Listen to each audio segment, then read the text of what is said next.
What are the most common issues that you are finding that men are facing? It's access to children. That's the biggest one that really drives me in. Like just not being able to see your children.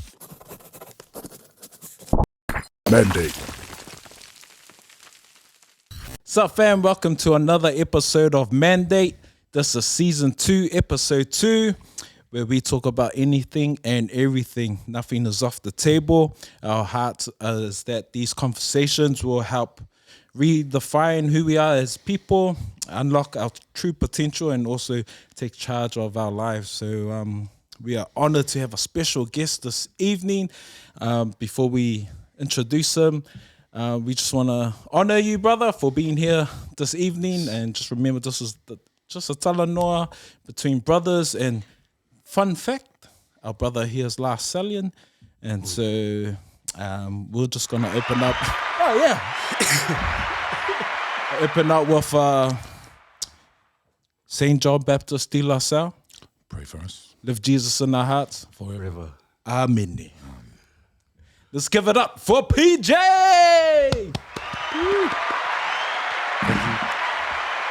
Sapuso, so man, thanks for being here this evening. Just for our viewers, it'll be awesome. Just introduce who you are, and yeah, what you do, and we'll go from there, brother. My name's Peter Josephs. Everyone knows me as PJ. I teach kids how to bounce a ball, practically in the short form. I coach basketball, and I work in men's mental health space as well, among other things. Mean. That's mean. And just before we sort of unpack some of the stuff you do, I got a burning question because it's trending, brother. I just want to know your thoughts, man. If you were Will Smith, would you have balled Chris Brown? Oh, Chris Brown. Chris Brown. Chris Rock. It's hard to say. It's hard, to be honest. Like, yeah, like you know what I mean. Like, no, not really. Not in that situation. Like, private situation, it's a different thing. But I wouldn't have done that. Not on that platform, bro. There's so much talk around it. I don't know how to feel about it. Have you seen it, Pete? I saw it, man. Yeah, that's some crazy stuff. I know what you're thinking there. You're thinking, oh, this is Illuminati stuff. I don't know. I actually thought it was staged, man. Like, what's going on here, man?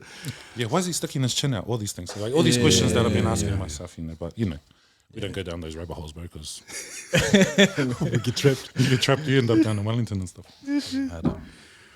But hey, awesome, PJ. Thank you for coming on the show, also. And so, really, I really want to touch base on just because you're one of the founders of Kiwi Daddies. I'm not sure if too many people know that you're one of the founders, also. But in terms of Kiwi Daddies, can you tell us a little bit more how they kind of eventuated and how it all got started and how you got to be part of the founding team? Got entangled in it. We're using words, right? Hey.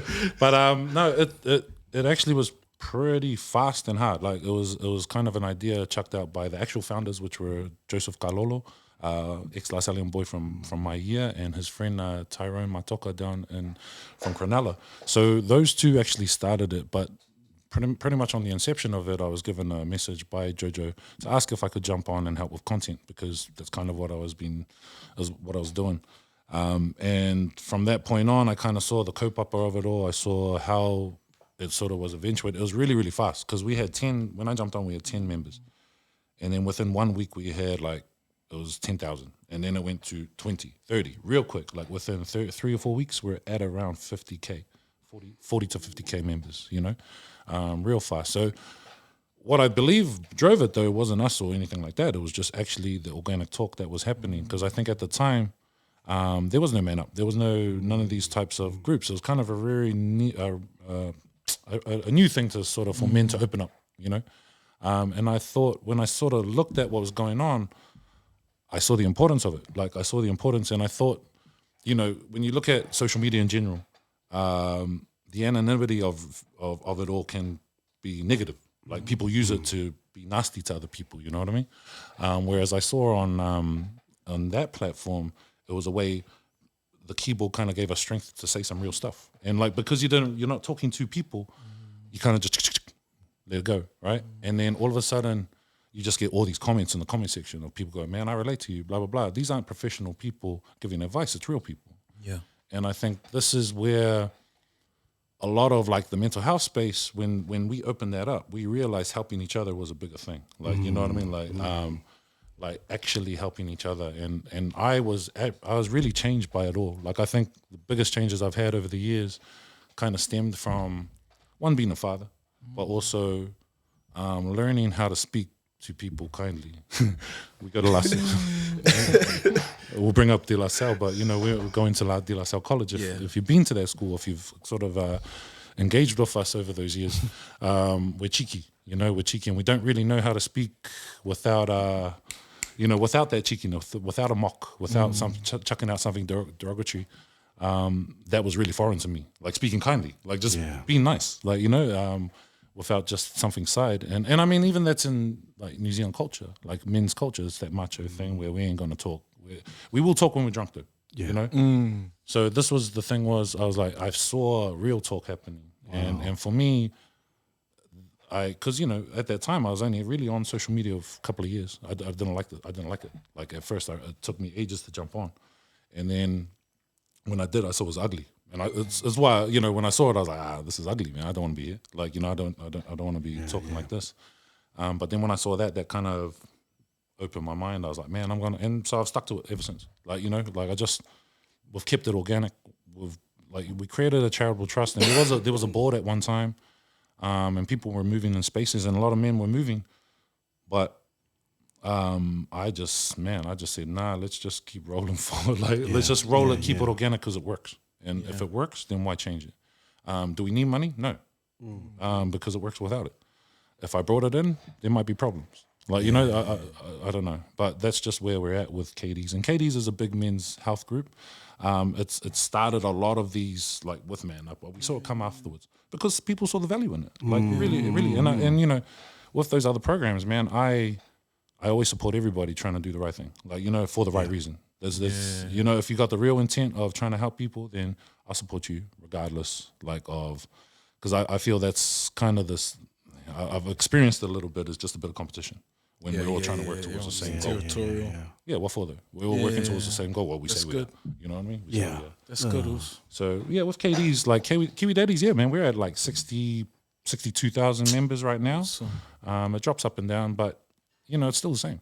Men, if you got an issue, with the wife, you got an issue with your kids, issue with anything, you want to just let out some steam. If you just want to talk, we got anonymous posting, so you just post anonymously, so that you can just be free. Because it is the internet.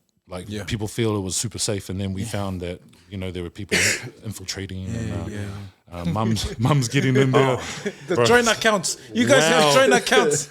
Wow. Get your own page. Wow, man, we got sneaky. We got some sneaky women in there. They come in on the men's account. Disguised as the husbands. Man, honestly, I've had private messages of men just going, man, you need my life's ruined. You know what I mean? Someone snitched, blah blah blah, and so it's important. It's important to put yourself out there, to allow them to put yourself out there, but they still have to be to be safe, man. Yeah, that's good. So we try and encourage that.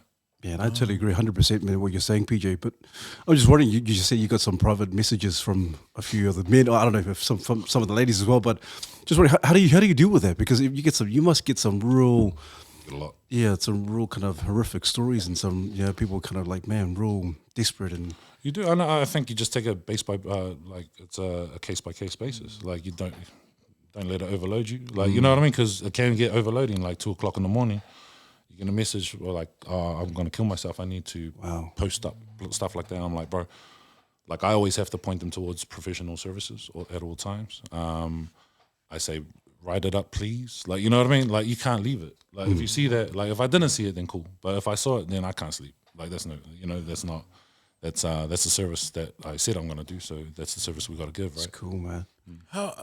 Man. Before I get to a self-care question, how heavy does that,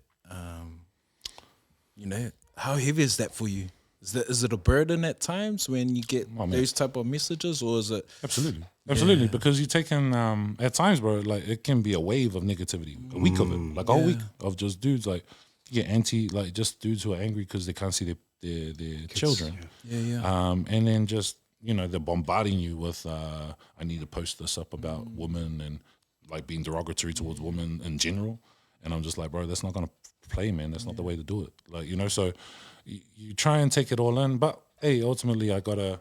Once I feel that I've done what I can do, then that's all I can do. Like, and then that's where that's allowed me to stay sane. Cool. In ways, to keep my sanity, man. Because for real, like it can weigh on you, and like I can get grumpy and stuff at my own family, like just by doing those things. But yeah, you just got to case by case, and then once you've done all you think you can do, then you got to let it to the wind. Like you got to let it go. Yeah.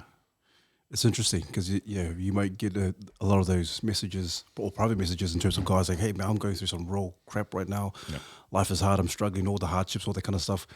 But also at the same time, I can imagine, and you would know this, PJ, it must be very rewarding. It's like, man, you see some guys who are probably in a bad, dark place in their lives, and then you kind of see them online saying, hey, I'm doing some good stuff. I'm coming out of that, and there's light at the end of the tunnel.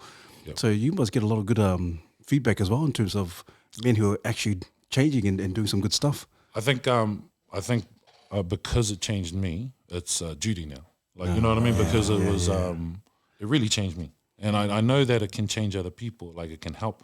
Just knowing that other people were struggling like me, like that was one of the biggest things I think. Understanding, because you don't see, everyone puts up a facade on social media, and at times, man, when I jumped in, I was like, damn, I'm not doing that well. Like you know what I mean? Like for real, you go, man, I'm not really doing that well. These dudes are living really well. But then I heard, nah, I'm struggling. Like I buy smokes when I should buy food. Like cigarettes and things like that. Like at that time when I was living that way, like man, I was smoking. I was doing a lot of things where it was kind of like my old life, but I was trying to be a better dad. Like, so for me, making those changes, I thought I could just do it. But I'm still changing now. So like, it takes a while, bro. And I think for me, like, with change, it's trying to share that with the brothers and how it's changed me is the gift I can give them. Because that's that's what was given to me. So you have to pass it on, for real. I shot also quite inspired by what you've just shared, and man, and I honor you because you can look at it as a burden, but it's a duty and responsibility, and just want to honor the work that you do, brother. Any good news stories that really stand out for you through the Kiwi Daddies page? Probably my one. Yeah, sure, brother. Well, no, my one's the worst one. Actually, it's all right. So we'll talk blended families, right? Like, so I've taken that to the next level. So I was I like variety, so I made babies with one lady and then another lady. So I got I got one of those ones. So I got baby mama, and she's living in my house right now. So we've been living together for about a year and a half. Because just circumstances, because my son was going to come live with me when he was year 7. So me and my son, I had him like shared care. So he was with me in the weekend, so Thursday to Monday. And that's how it was pretty much from when he was born, because we broke up really early. And when about 2 years ago when he was going to come move with me, she wasn't in a position, like whatever, I'm not going to put her stuff out there, but she had to come live with us, right? It just worked out that way. Trying to talk to my missus about that was a mish. Trying to get it past there, like, you know what I mean? Like, the whole thing. The whole situation's crazy, but we are doing okay. Like, for real, like, we're doing okay. What I understand is that my kids are super happy, like, both of them. Like, not just because, it would have been a transition for him. Because he was living out in Papakura with his grandparents as well, so like they're helping out a lot, and so coming out to me full time is different. I'm different, like I'm a lot different from his mom. So when he came out to me full time, like I had different expectations. As he's going to be a man, types of things, and for me it's like, all right, I wanted to if I'm a father, then man, it was hard for me to really get it across my head. Like, because my missus ended up being okay, faster than me. I was like, nah, I'm not cool with this. Like, you know what I mean? Like, I'm not cool with this because, not just because of the thing, I left her for a reason. Like, you know, I left her for a reason. And to live with her was something confronting for me. So once we're on the house and, you know, we manage it. We manage it. It's pretty good. It's okay. Like, you know what I mean? Like, for me personally, I'm like always a little bit funny, but it seems to work and my kid's happy. So, you know, out of all the stories, my one seems to be to be a funny one for a lot of people. And I mean, you get you get dudes who are just not understanding or no, you get those dudes, but you get those dudes that are like, you know, they're just inappropriate, bro. Their minds in the dirty guys. Like, but those so you're the real Kiwi daddy. You can. It's a joke. Wait, what did we write there with the? Was that written down before? No. Sorry. So in terms of like how you managed that, like, was there anyone that you sort of spoke to about it, or got some advice, or sort of had a space to like share? Because everyone told me I'm stupid, so that's like, you know, not why. Like, you know, my mom like, why? Like, everybody, why? Yeah. What are you doing? I was like, this is just what's presented to me. Like, you know, this is what's presented to me, and I either say nope, you come with me anyway, and put her out. But then I'm not doing right by him. That's his mom, right? Like, you know, and this is one of the things, I guess, when we did split, I made sure whatever differences I have with her should never ever be relayed to him. Like, you know what I mean? That's his mother. You never talk trash about no one's mom. Yeah. Like, you know what I mean? Regardless of how, whatever I feel. Yeah. And if I'm that dude to my son, then that's not, you know, I don't want to be that dude. Like, I don't want him to grow up going, oh, no, dad was saying some wild stuff. Like, you know what I mean? Like, so I just keep that. Yeah, that's not for him. Like, you know, so. But my daughter loves it, bro. Like, and you know, it's harmonious, kind of, for the situation.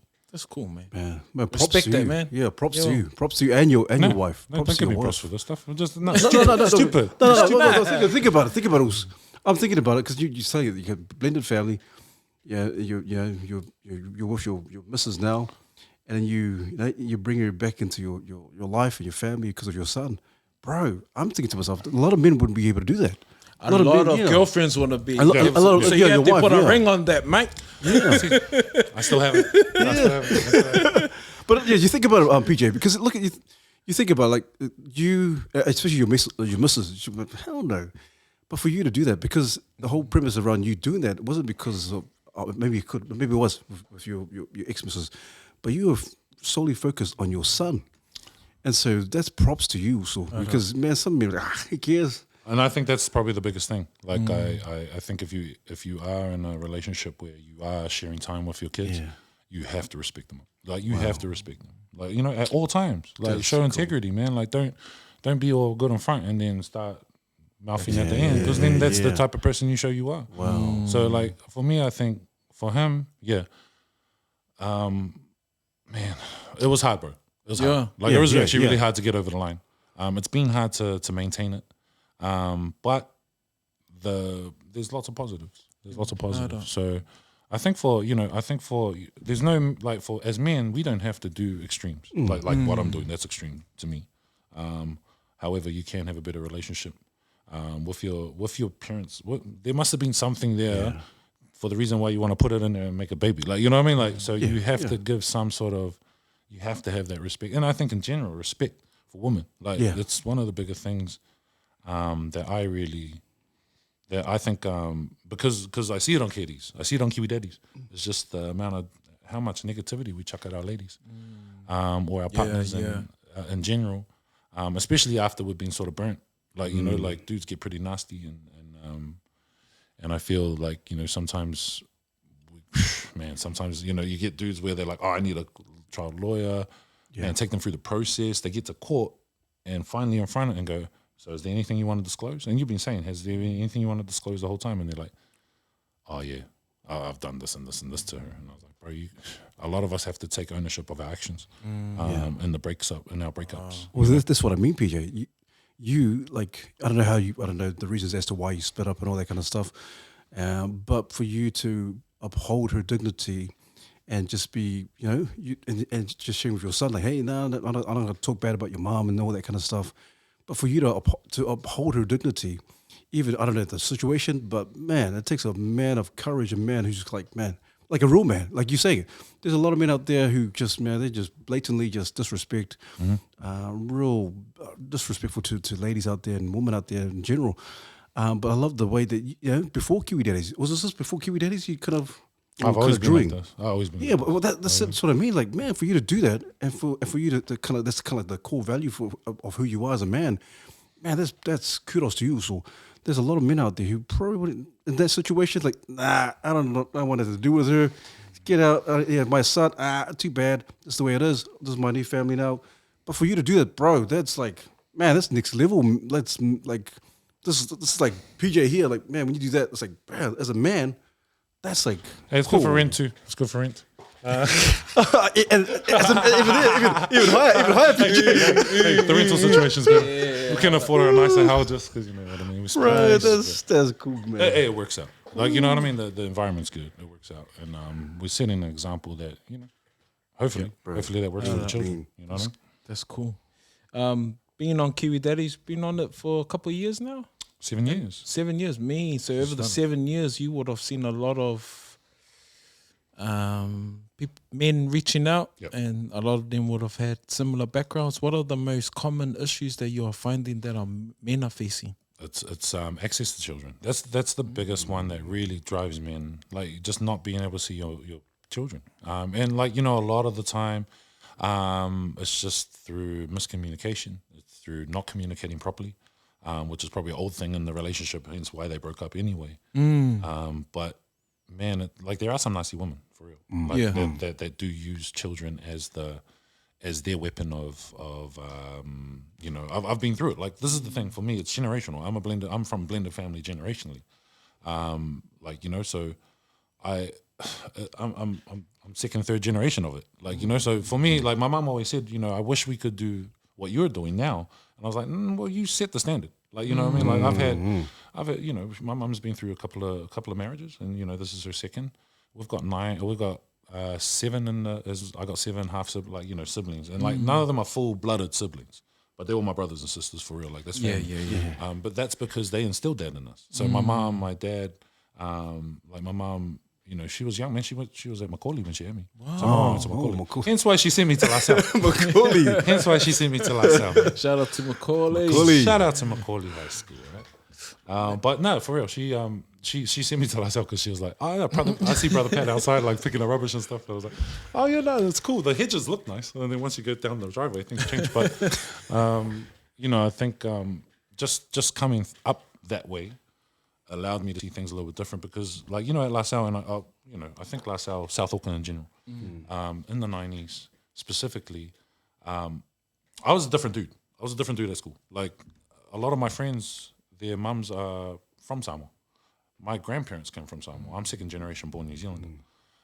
So my mum was born here, you know.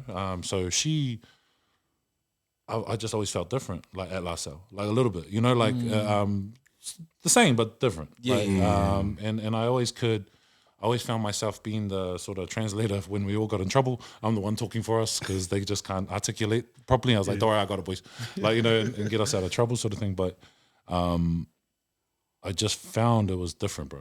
Like coming up through South Auckland, coming up at that time, as a half caste, as a half caste is different. That's different. That's different in general too. Like, especially in South Auckland. Like, I've been working with Leva, with the Father's Whānau, through them doing things. And what I really found is that the further south, like, you go to Dunedin, the islanders that are down there are super islanders. Like, you know, like, they're super into their culture, like, into the culture. True. And represent hard, right? Because they're a small group. Yeah. Whereas up here, everyone's islander. So I'm just like, nah, fuck, it's all the same. Like, you know, like, it's all the same stuff. So it's a weird perspective. And coming out of school, like, you know, when you head into the real world, you're like, oh, there's, like, people at Avondale that's kind of like us. Like, you know, or there's people out in Ranui or out in Ponsonby that are like us. And I think our perspective coming forward towards, like, just family and growing up, it was just a different perspective. And I think it sort of relates now to how I'm living and how I'm sort of trying to do things with going forward, because a lot of the times, especially in the father's whono, Yeah. I'm going up against old traditional talk. Yeah. Yeah. Because it's about not smacking kids. So the premise is we got to stop smacking our children. I don't smack my children, never have, because I was shown by my stepfather, my mum's husband Jason, never smacked kids. But man, we listen. Like, you know, and I never experienced that before.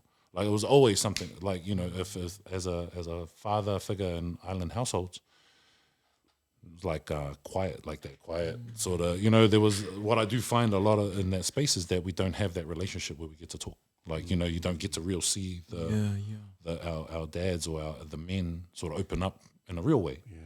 You see the stern often get a hiding, they're the hard one, and then you see them joking with their friends, and you're like, yo, I didn't know he knew jokes or laughed, like, you know, things like that. And this is for me, my perspective coming out has been able to, I don't know, it's like I'm an observer. Like, you know, sitting at Lasal, I'm like observing things. I'm kind of not in trouble because I'm kind of palangi and I'm kind of not, like, you know, and so I kind of just sit in the middle, and it was a weird perspective, I think, going forward. So, you know, I think as a father and as somebody trying to be the father, trying to be a good dad, right? Like, at least trying to do something to teach my kids and leave them with something good. I believe I can take from all spaces. Yeah. Like, you know, not just our old ways. Like, I believe we can change the way we father by taking, well, because when you look with the to my program, it's looking at pre-colonization. So the islands and so how were we parenting pre-colonization? Wow. Yeah. And that blew my mind. It really did. Like, when you start reading old proverbs and you start reading about, like, you know, the captain's logs, like the English, when they were writing about our parenting, there was hardly any, they say there's hardly any quarrels. That was one of the things, that we never quarreled with our kids.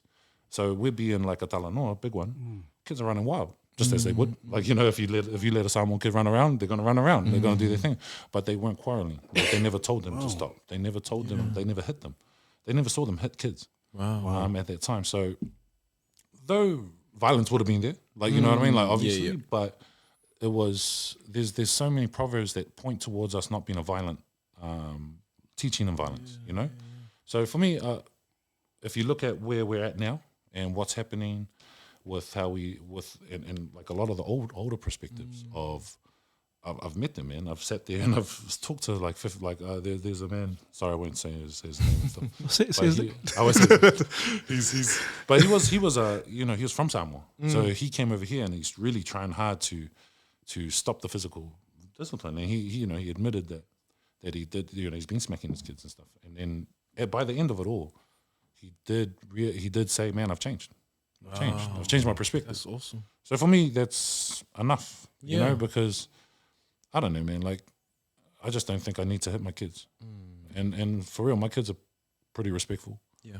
My son plays top end sport. Like, he's play hoops. He ain't soft. Like, you know what I mean? He ain't soft. He still has standards.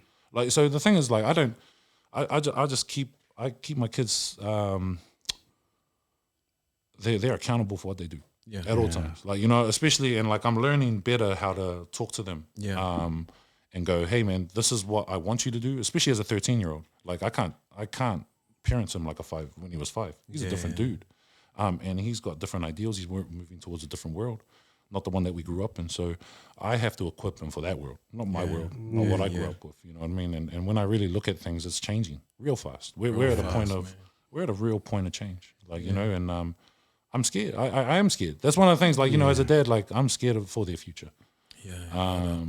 Because we kind of just put it off like it's going to be like how it was for us growing up, and all you just got to do, we'll go to school every week. Last 2 years, we already know that's not true. I didn't know basketball could be stopped. Like, I didn't know. I didn't know the NBA could be stopped. I didn't know the NRL could be stopped.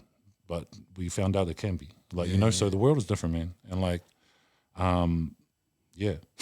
Sorry. No, I love that, bro. That's cool, man. That's cool. So much in Oh there. man, I just love the fact that you talk about the father's whono. You know, you talk about pre-colonization at that period, and you share about that Samoan man who kind of like, he's changed his perspective in terms of hitting his kids or whatever. But just wondering, because there might be some guys or some fathers who may be watching this, like, sometimes, I think that, what's that proverb? You spare the rod, you kind of spare the child. I think, yes, you can correct that on the word, but because there'll be some men out there, some parents out there. It just doesn't hurt. Just a bit of a smack on the bum and all that kind of stuff. But I'm just wondering, in terms of your perspective, what was it that you kind of did in terms of kind of shifting these men in terms of their attitude, their mindset? Also, what was the main thing that they kind of? I believe what I preach. I practice what I preach. Awesome, man. And I always just give an example of how it works. Like, they're like, what if they touch the fire? Yeah. And I was like, so you smack them instead. So instead of them getting burnt by the fire and being angry at the fire, they're going to get smacked at you, look at you, and you're the one that smacked them. Like, it wasn't the fire that hurt them. Now, and it might, and a smack is quick, right? It's quick. And it does correct real quick. Yeah. You can get the outcome, but there's other outcomes on top of that smack that aren't being addressed. You know what I mean? So for me, like when I do get confronted, I get confronted all the time with it, but it's light work for me because it's just like, nah, man, like they'll say, oh, what if they do this? And I was like, well, I can still talk to them. Yeah. I can still go, hey, stop. I can gently grab my son's hand and go, stop, bro. Look, and just try to get him close. Like, so he understands it's hot, bro. Like, like you can explain in Talanoa. And that was our way. We're talkers, man. We talk and we... That's cool. That's cool. It's, I think we've lost a little bit of touch with just our skills, our intelligence around parenting because we don't parent. And this is one of the sort of concepts I chuck at people all the time, is that before church came in, before the church came into the islands, what did we believe? And where was our place as men in the world? So where did we see ourselves? And from all accounts, we lived amongst the gods, and the woman is land, woman is life. Yeah. So we never placed ourselves above women, just in our minds. We walk amongst them. We live amongst the world. So that was our way. Like, it was to live with nature. We were a part of the world. Then once religion came in, it switched the ideal of man is here now, top. Man is God. Man is God. Jesus is God. Yeah. Woman below, or maybe a dog and then woman. We treat dogs pretty nice, bro. We treat dogs pretty nice, bro. Yeah. But for real, like, hey, if we want to really look at it, that's just the way it is. Like, we can read the scriptures. It's all in there. Yeah. You know what I mean? It's all in there. It's all in the Bible. And not that religion is wrong or anything like that. I went to a Catholic school, and I'm not religious no more. Like, you know what I mean? I changed that last year. And that's just my journey. Like, that's just the way it was. But it's confronting. It was always confronting. Like, that's one of the things, man, you're scared to say that kind of stuff. Like, you get a hiding, straight up. Like, oh, yeah, for sure. You get a hiding back then. Like, for saying, what? I don't believe in roses. You'll get a hiding. I didn't even want to say it now. Like, you know what I mean? You're right. You would get a hiding. You get some people from my friends. Yeah, I'll get a hiding from my friends. And you're courageous to say that, Uzo. I love the fact that you're bold enough to say that. And I think in terms of pre-colonization, you're talking about the Bible and all that kind of stuff in terms of religion. And there's a lot of people out there that who 100% agree with what you're saying, Uso. Yeah. In terms of, before, like you're saying, the pre-colonization, we were just talking. There was no quarrelsome. There was no argument. There was no, hey, sit down, go for all that kind of stuff. And so this is the Palangi people telling us what we're doing. Wow. This is their accounts. Wow. This is not our account. This is their account of what they observed. Wow. So and this is one of the things, like, I guess, like on my Pacifica journey, because working with Levi and I've always been real funny with the Pacifica, like, just my grandfather. It's actually from my grandfather. It's his fault. Like, he's not Fa'asamo. Like, this is his problem. He doesn't like all that stuff. Yeah. He's anti it all, and he was always filling me up. Like, even though we're doing cities and stuff, he's just like, see, I don't agree with this. I don't agree with this. But mainly it's just because he goes, we don't have. How can you, like, a mat was okay. A mat to make and hand over was okay. It didn't break us. Bro, you put a monetary value on it, it breaks us, and it's broken families. Like, because we haven't translated what the value, and we've all of a sudden just put money in the place of pigs, of cattle. Yeah. Even that costs us now. Yeah. So going to buy cattle, like, we don't even own a cow. Like, normally we just go slaughter our cow, or slaughter our pig, or whatever, or a chicken or more, and hand that as our offering. But things have changed. Yeah. Like, so I think, like I said, it blew my mind when I started really looking into things. And it did confront me in a way that I was like, man, how are we living? I started looking at our people and go, how are we living and how did we get here? And I remember I shared a post one time about a surfer, and there was a picture of a surfer, a Polynesian man. So this is the first picture of a surfer ever as a Polynesian. Surfing's Polynesian culture. True. Oh, man, of course, man. Bro, surfing's Polynesian culture. Hawaii. No, but this is... I didn't even think Hawaii, about man. it. No, Hawaii. but this is it. Because you think of surfing, you think gold, blonde hair, some white guy surfing in California, right? California. English. This is a Polynesian pastime. We're the ones that figured this thing out. And when you look at the picture, he is toned. He's slim. He's not lapo. He's not wearing a high-vis vest. He's a slim, good-looking, healthy man looking at the waves. And to me, I thought just that image to me is what we forgot who we are. We've forgotten who we are. We really have.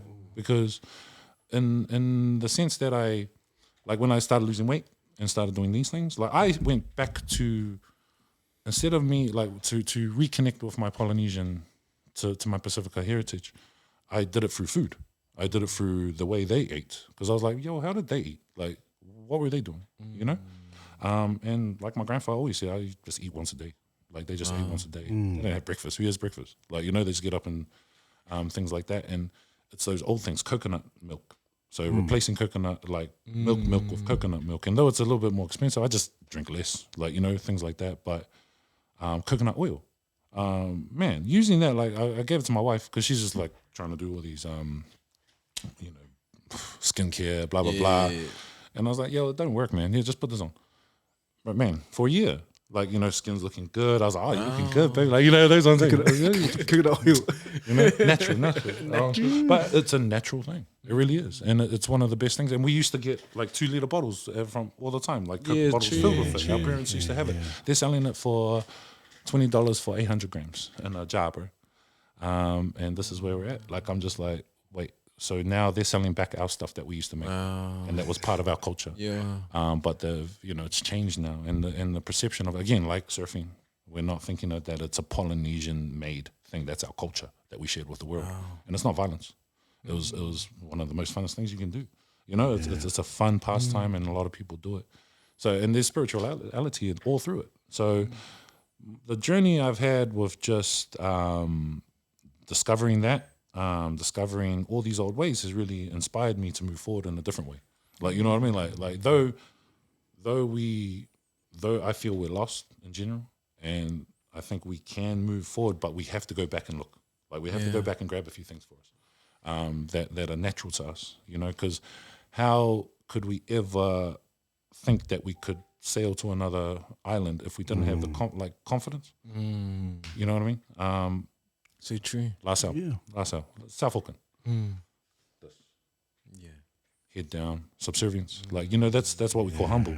That's a humble stunt, right? That's what we call humble, right? Just that's cool. that thing. Like, and I, as a basketball coach, like, that is my main job. Like, though I do KDs and stuff like that, I'm a basketball coach. So I coach kids, and I coach kids across the city. So from South Auckland all the way to Remuera, I'm mostly in Remuera, but the issues that we have in South Auckland are still the same, and it's confidence. It really is. It's confidence in ourselves, and a deep confidence, because you'll see it in all ways. If you're not confident just in yourself, you're not going to have hope, like, because you're not going to believe. So when you're feeling down, like, you know, when I was depressed, things like that, going through those things, I'm lucky I'm a pretty confident person, like, because there was times where I wasn't. Like, you know, you when you're dark and you're in depression, nothing, you can't feel good about yourself. You never do. Like, you're the one that sabotages yourself the most.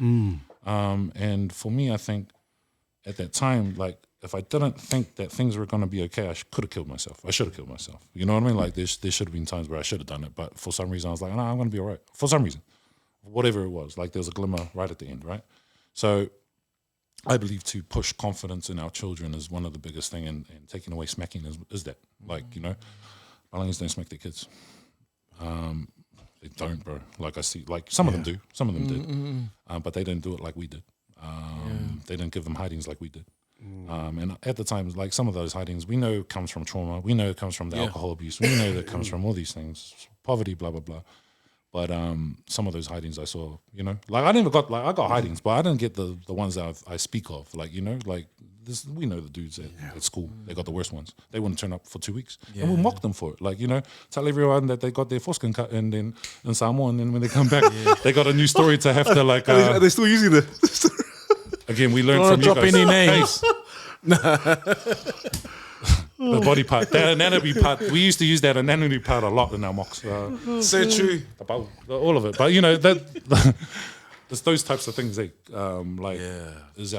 just confidence in ourselves, man. Like I know, like there's dudes who are bullshit and they were puffy and they'll do it, but they weren't confident for real. Like you know, like they were. That's just their way to sort of hopefully get by. Like, Why is that, PJ and Charles? Because we could have a this discussion around that. But why is it that our men, or more so our Pacific men, or our young boys, just kind of their confidence is not there? Like you, obviously, we see Balangi kids; they're quite confident, they're quite vocal, quite opinionated, for the most part. But then you see some of our boys and our men, and I'm guilty of it as well. You know, there are times in my life like, oh man, there's that, you know, and you I think you hit it spot on. You said they're humble, or however we want to say it in terms of false humility, like, oh yeah, all that kind of stuff. It's Why deprecating. is it? That's self-deprecating. Like it's a Kiwi thing. Like you know, like you hear Stephen Adams the other day talking about, like he goes, "Oh, Dennis Rodman was technical, and I'm just lucky I stand on one side, and I'm not that smart." Blah blah blah. Like, bro, I don't want to hear that. Wow, Like, I don't want to hear that. Like, for real, I want to man. hear that because you're super strong, you got heavy bones, you're Polynesian. I want you to inspire. Like, you know what I mean? Like, Yeah. So for me, it does come from one culture. It's culture. Yeah, It's tall yeah. poppy syndrome here, big time. Always have been, and then being brown is worse. Like we went to primary school, right? Like you know, like you've been to primary school in New Zealand, right? Yeah. Like again, I was an observer. I was right in the middle, so I was never really that much in trouble. Like you know, the racist ones kind of left me alone half the time. Depends on what I was saying, but you know, it comes from a lot of things, bro. Like like I said, you look at the TV, like you wouldn't think we're surfers, but do we dig holes? We can dig holes. You've seen an islander in a high-vis vest, right? Yeah. We know that story. I watch the ASB ads. There's still a lapo dude standing there. True. I don't know why, and I call out ASB for that. Good on you. Yo, what Good are on up you, to? man. That's Like, good. why That's good. Why you continue to spread that image of us? Wow. For real, like you know, like and you're a big bank, and things like that. So, and I can't, because I just don't want my kids to think that's normal, and that's just how we're gonna end up. Yeah. Like you know what I mean? Like no, and that was probably one of the biggest driving forces I had as a coach. Because when I started coaching, I was 172 kilos. I just stopped smoking. Like this is six years ago. Wow. I just stopped smoking. Just failed business with Toko Fale. Me and Docs, well, I just failed, and it was horrible, and we were broke, and it was one of those depression moments. But you know, broke, out of a house, failed business, and just like, oh, what are you gonna do now? And my friend Lindsay gave me a call and go, bro, what are you doing? And I was like, nothing. Like, you know, and he goes, I was for 2 weeks, I was teacher aiding in my daughter's class. So she just started school. She was 5 years old, so I had nothing else to do. And I was like, yo, I'm just gonna go sit with some 5-year-olds and see what happens. Like, I didn't even know if I liked working with kids and stuff like that. And then when I sat there, I was like, man, I thought this was gonna be wild, but this is a whole lot of fun. Like, especially coming from business where half the conversations you don't know are real. Half the conversations people are trying to get something out of you. You know, it's a snake pit, man, for real. And working with children just was refreshing. The honesty from them, like you know, they're just honest and it's easy, like you know, and they're funny, man, like you know, and I really found I was really happy there. And then my friend Lindsay gave me a call and goes, bro, you want to come coach some basketball? I was like, you know what? Yeah, I do. Like, because at the time I didn't know, like, I never wanted to coach hoops. Like, I love playing, and I never want to be a coach. I was like, nah, stuff that. I ain't doing that. But then I realized I kind of like kids, so I was like, all right, we'll give it a nudge. And then at Yirindara, first school was, and that was my first primary school. I was at Yirindara Primary, and when I walked in, I was so happy to be there. Like, I was like, yo, I'm real happy. And like, you know, we do this thing called basketball stance, which is practically just like a horse stance. Like, you're sitting in a crouch position, back straight. I was sweating, like my knees. I was like, ugh, trying to dribble and show these kids like no pain sort of thing. But I was so heavy and so out of shape that I was just like, you know what? I can't give this image to these kids of me. Like, you know, like I could tell, because I was telling them, I used to be able to dunk. They were telling me to dunk, like as kids would. And man, I should be able to go up and dunk for them. Like, you know what I mean? Because that's what got me hooping. When I was at La Salle, I saw the dudes dunking. They're the ones that got me hooping. So I always felt it important to do that. And because I couldn't, I was just like, no, I need to change the way I look. I need to be an example. I can't be that dude telling them how to do it and then can't show them, like, you know, as a coach. So, just changed. I have to change my image, and I had to change my health. You know, because I was smoking, bro. I was smoking, drinking, all those kind of things. Like, and I just needed to give up, and that was the catalyst, right? Wow. Yeah. Doing those types of things. So how you feeling now? Must be. I'm good. I'm good. Like in comparison to what I was, I'm real good. Like, but I have just come out of a low part because of ISO and lockdown. And things like that. So, like I was doing really well, and then I just haven't worked out since the last lockdown last year. And man, time flies, bro. It's what, April? It's April? Yeah. Man, it's like 8 months. Like and I was going every day. It was part of my routine, and now I just don't go. But it's part of like, and you know, I recognized it, and I'm still battling. Like I still haven't gone. So like I recognized it like a month ago, but I'm still trying to get there. Yeah. And that's okay. Like and this is the thing. It's okay. Right? It's okay. So I think for like, you know, I think going forward as trying to be an example for just not my children, but because I'm in front of other children. I want them to see what a Polynesian person should look like. And look like I'm a half caste, right? Cool, man. You know what I mean? I'm a half caste, but I always make sure that, hey, you can call me Samoan because I am. You can call me Tongan because I am. Or call me Fijian because I am. Like, you know, that's facts. Like, this is my heritage. And this is, though I might not speak it really well, you know, and though I don't follow the traditions, I still am. Like, you know, I still am. So whatever I do is still island. It's still Polynesian. That's me. Wow, PJ. Shot also so much James in there, and I think one thing we were talking about in terms of like our men, how they struggle with discipline and some of these tensions, and I know there's a lot of factors that go into why we do what we do, and to unpack that, there's a lot to unpack. There's a lot to unpack. But what are some encouragements for just so our men that are listening in who are struggling with that, like in terms of how can we move forward from sort of, man, if you're Pacifica, jump into the funnel. Like really, like jump in there. It's a workshop, you know, to sort of give you tools. Cool. Specific tools for us. Nice. And a lot of it is practically just ambulance at the top of the cliff rather than reactive. And taking self-responsibility for our own moods.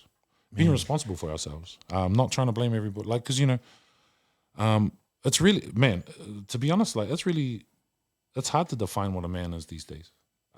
We're in a gender fluid environment. We have men doing different things, man. Like with Will Smith, he was emasculated the other day, like a year ago, on live TV, and this man's taking it, and then took it out on Chris Rock the other day. So, you know, it's one of those things where it's a real weird space in time. Like, you know, for men, and defining what our role is, defining who we are. And which way to go forward. So I think for like Polynesian men, Pacifica men, find some peace within yourself. This is for you, you know. Like, and also you got to balance yourself. You got to make sure that you are not just trying to be Superman. You have to have time for yourself, because if you're on the edge, if you're tired, on the edge, if you're not in a good mood, regardless of how you're trying to portray yourself to your children, your mood's gonna show through. Like chemically, you're just gonna. He's angry, but he's smiling at me. Like, you know, it's weird. Like, you know, they can sense it. Yeah, my dad's gonna give me a hiding real. So like, you know, it's one of those. Just don't be fake, man. Like, try and be real. And I'm real with my kids. Like, for real. Like I've tried to take away the veil of dad. Just dad. I'm Peter. Like, they know me as a person. They know the struggles I have. Like, you know, I've shared these things with them. wow. I share these things. Not because a lot of the time I get great perspective from them. They teach me. My daughter, bro, like she's quiet as, but she's really similar to me.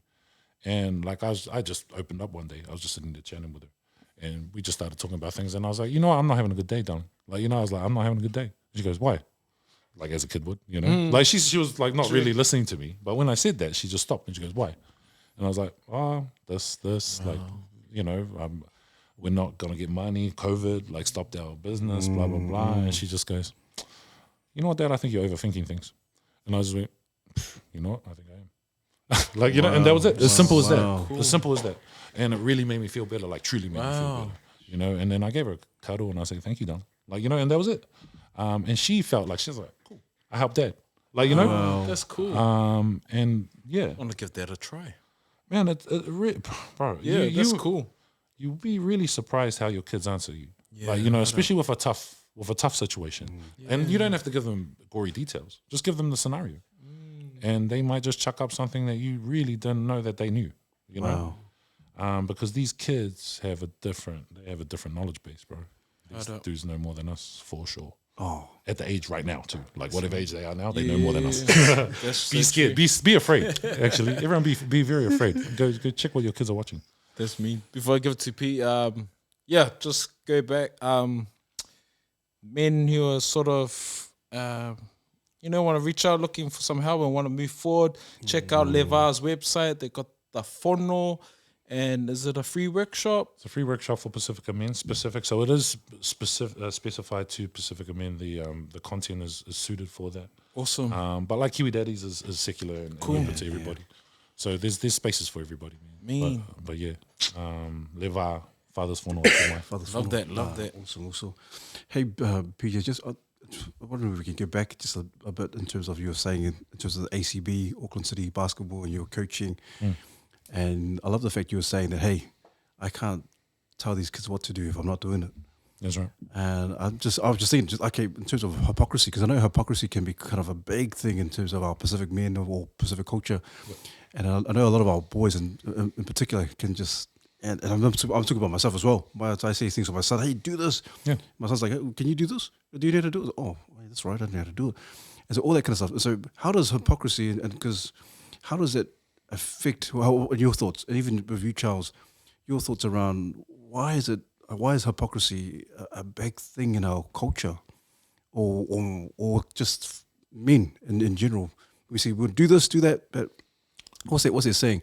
Do what I say, but don't do what I do. Mm-hmm. That's my mom saying. So what's up with that in terms of it's exactly that. It's Yeah, because especially with the kids, you like you said, put a great example. So I could dunk. The kids are dunk. Oh, I don't know if I can dunk right now because I don't. Yeah, and so how will that affect our young boys in terms, or even men in general?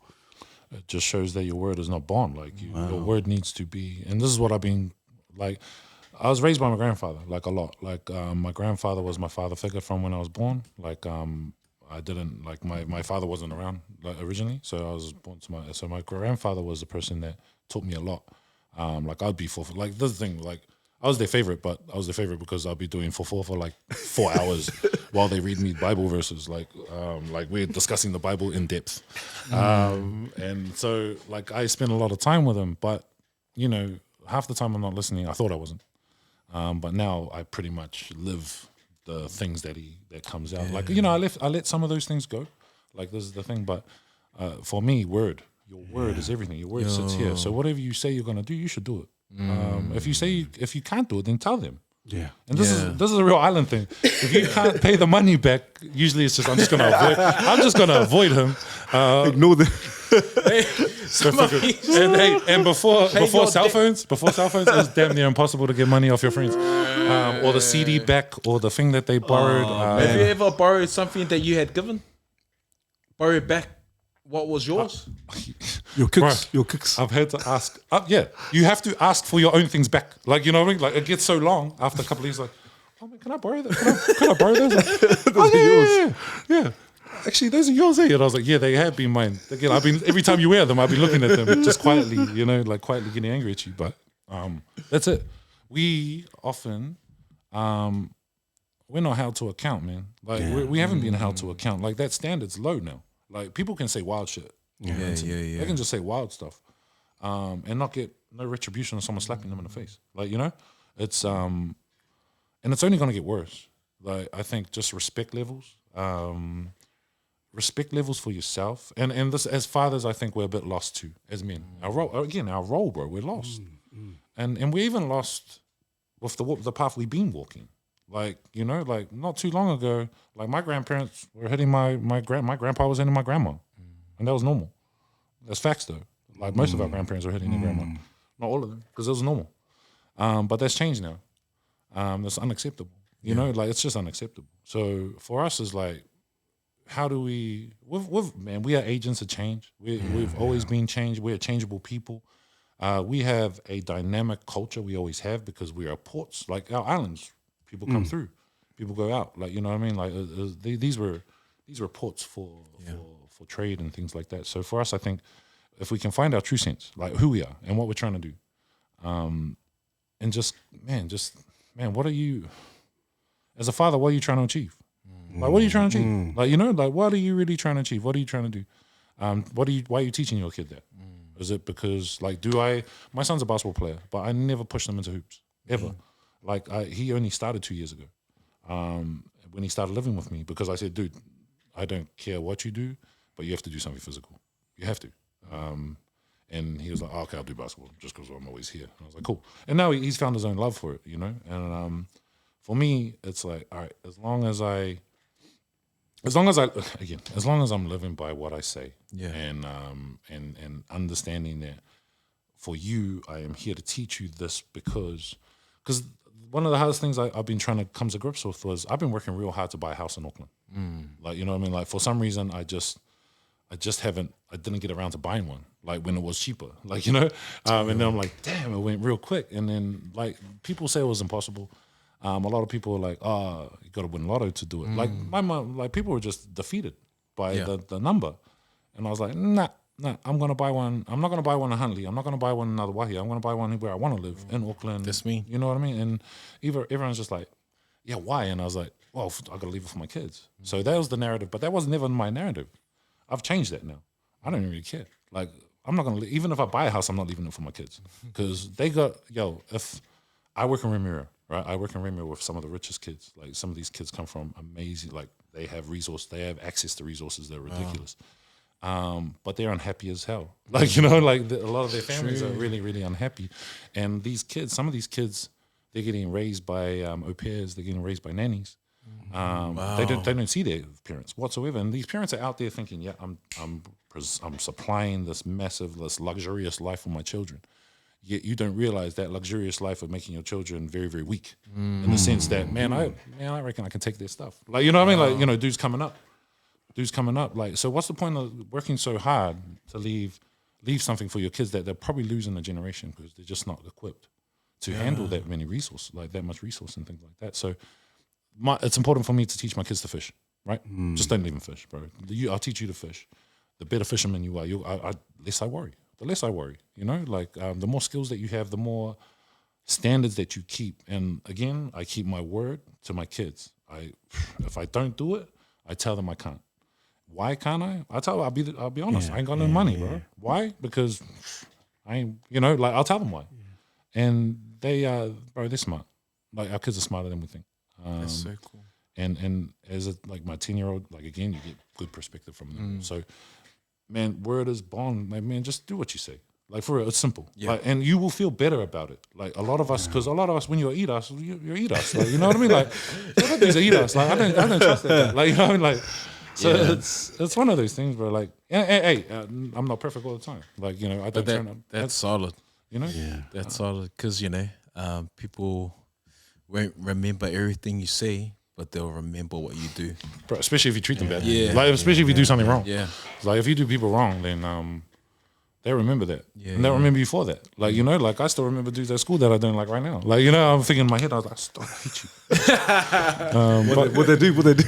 What's their names? And what do they do? I know their mom's names. But that's the thing. Hey, honestly, sometimes, bro, like at our 20th anniversary, our last one, you know how we just called some dudes by their mom? There's them, yeah. Like, I was just about to say it. I was like, ooh, no. We're 40 now. Like, we're 30 something, bro. I can't just pull out those jokes now. Like, you know, like, yeah. It's funny, bro. Like, it's funny. But hey, like I say, bro, we're trying to change. And there's no reason why we shouldn't. Like, we are the next generation as parents, and we've learned. We were born here for education, right? Like, our parents, our grandparents came here to educate us, yeah. And sometimes I'm like, yeah, we got educated in digging holes, but like that's a different story. But the thing is, how do we pay that back? Do we continue to dig holes? Do we continue to do warehouse work? Do we tell our kids to continuously? Are we in a position where we have to rely on our kids to go work part-time to file our rent and stuff like that? Are we still living that way? You know what I mean? And though it's not, I just don't want those to be traditions. I don't want those to become custom. Wow. Because like when you think about it, like this is one of the things I did say to my grandfather. Because I remember my grandfather said this to me. I was like, oh, we should take something. Like we're going somewhere, and I remember as a kid, and I was like, yo, we should take something. Should we take some pisupo? And he goes, that's not Samoan food. He goes, that's war food.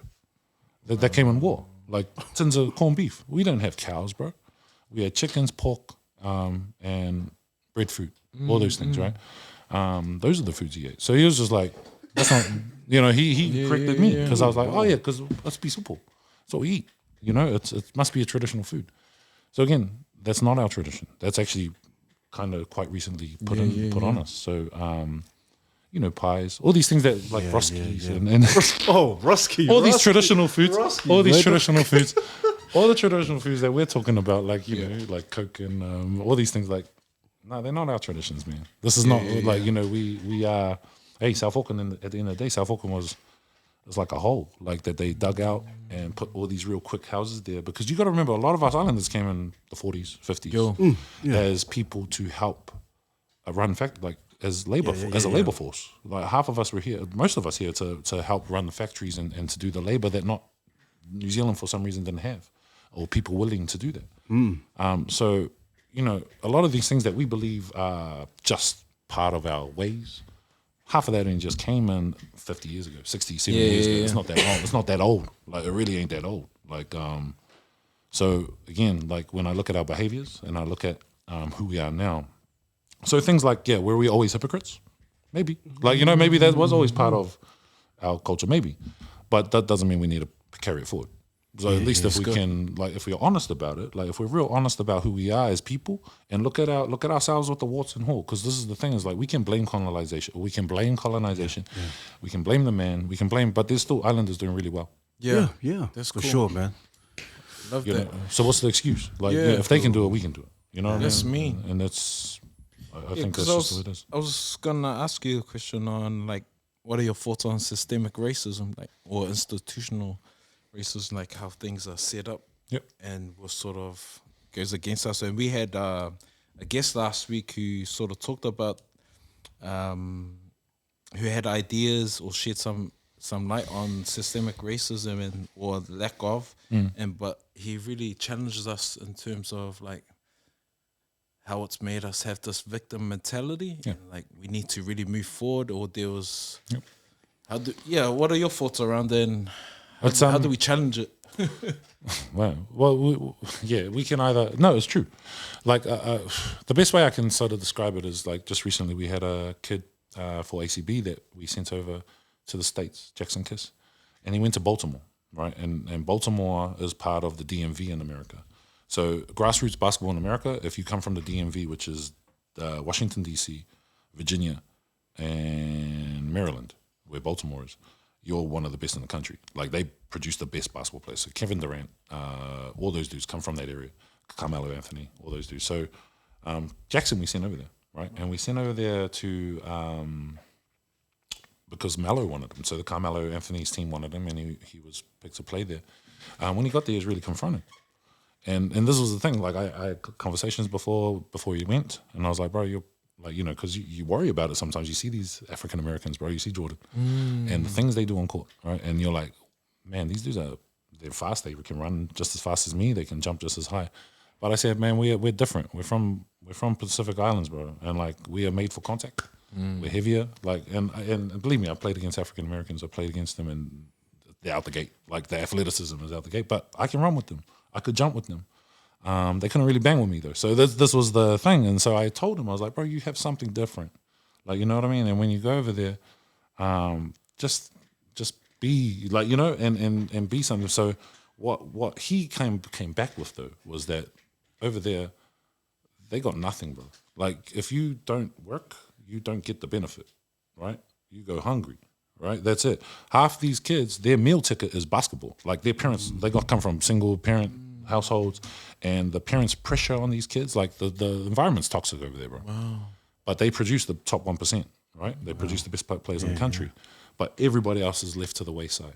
And so for me, what I think the biggest thing for us as Polynesians here in New Zealand is that we really complain about our situation. And he did have a point. Like, you know, we do become victims. We have become victims. But it's a different thing because we actually never lost our sovereignty. Like, Tonga hasn't been colonized yet, bro. Yeah, 100%, man. Tonga nearly colonizes E02 they colonize New Zealand every year. The MMT place, You know, like they're still trying to colonize New Zealand. We all better look out, bro, because you know. But this is what I believe for us is that you got to really look where we came from and then accept what happened. So we got to accept what happened. We got to accept that Samoa was pretty much sold up the creek. Like New Zealand has been colonized, and yes, we are here. And systemic racism is there. Like I said, we all went to primary school, so we know what it's like in New Zealand. And that type of racism, man, defeats your confidence. So if you're defeating kids' confidence at 5 years old, you're giving them a really hard road. And then if you're a victim on top of that, how can you ever pull yourself out?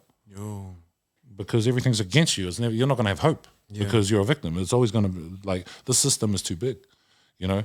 But again, open your eyes. And this is probably a message. Use your first word poverty. First world poverty is our advantage. Like, it's not as bad as we really think. Like, you know, we can still live, but we got to look at poverty in a different way because it builds us in a way.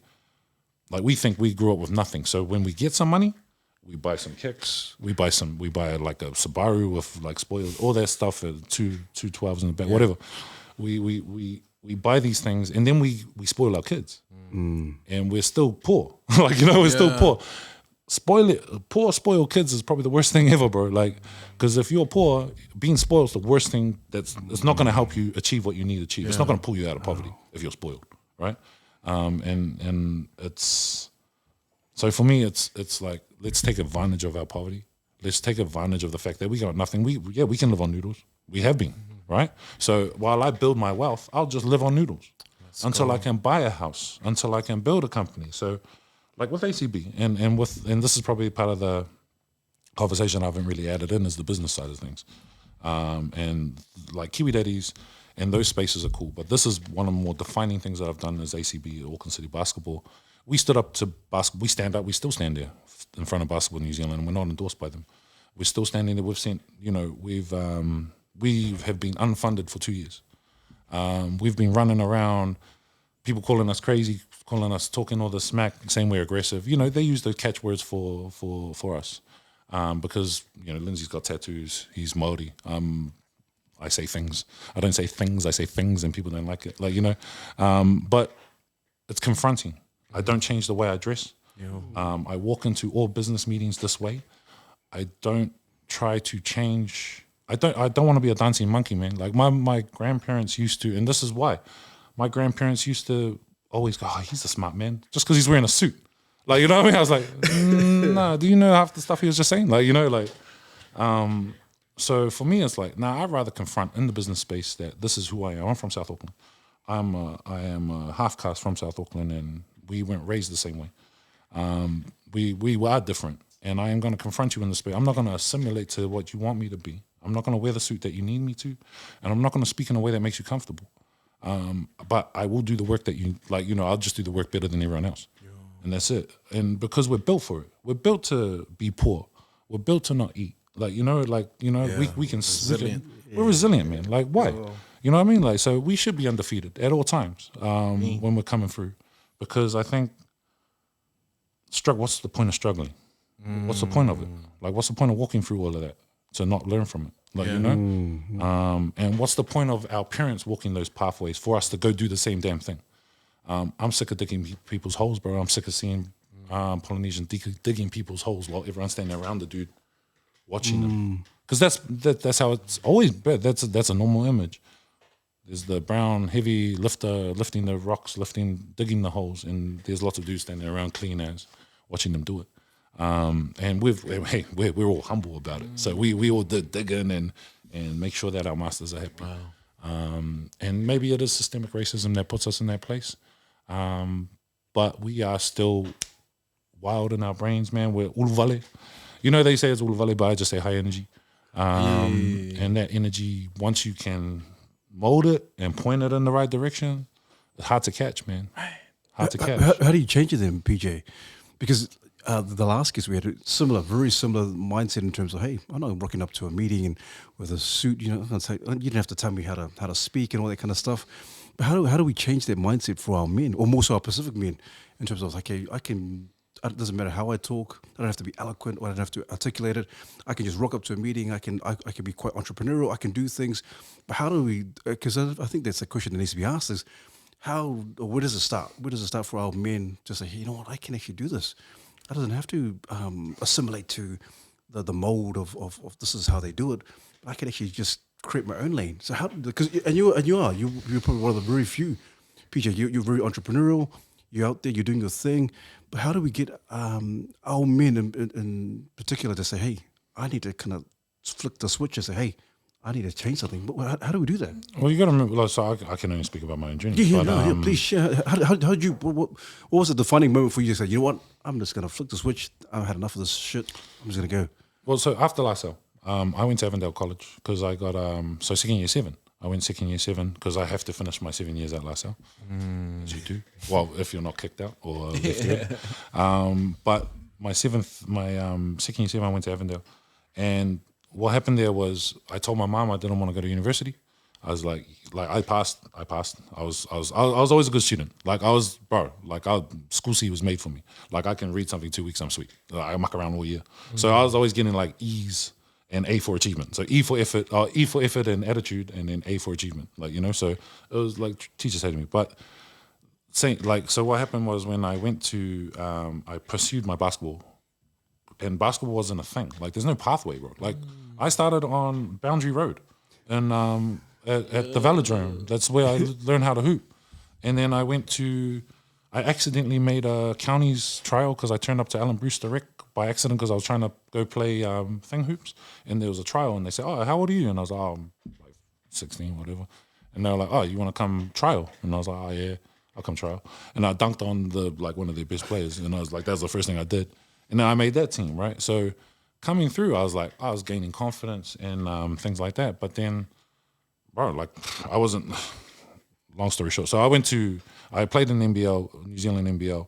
I got picked up and played for Auckland Stars for a few years, and then played for Taranaki Mountaineers. Then my grandmother got cancer. So I was raised by my grandmother, and she got cancer, so she was diagnosed for a year.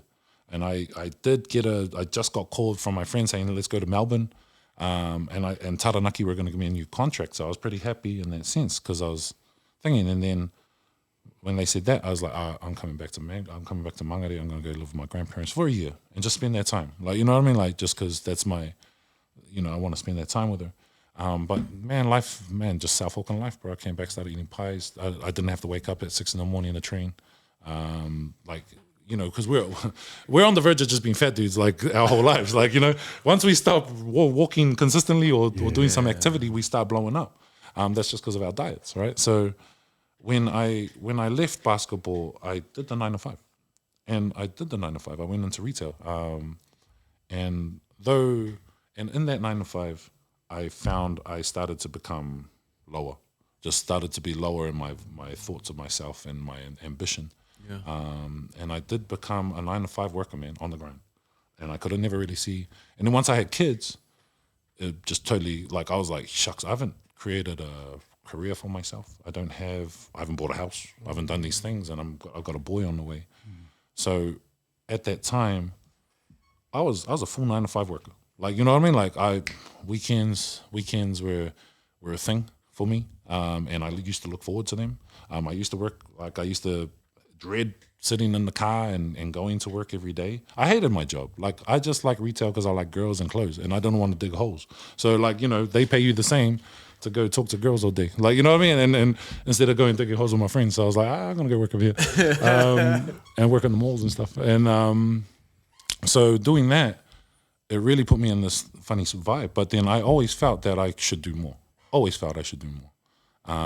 And then when Toko, I was just I left retail. I was doing well. I was getting manager, retail manager, blah blah blah.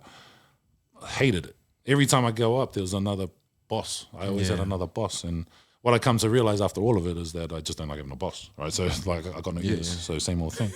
But you just got to do it. And I talked to Mikel Mulipolo. You know Mikel? He's a comic book artist. Yeah, artist. Yes. Yeah, and it's funny because like he was like, because I was just trying to surround myself with like Toko was like a real he's an entrepreneur. Like, you know, he was on his hustle, and he's doing really well in New Japan.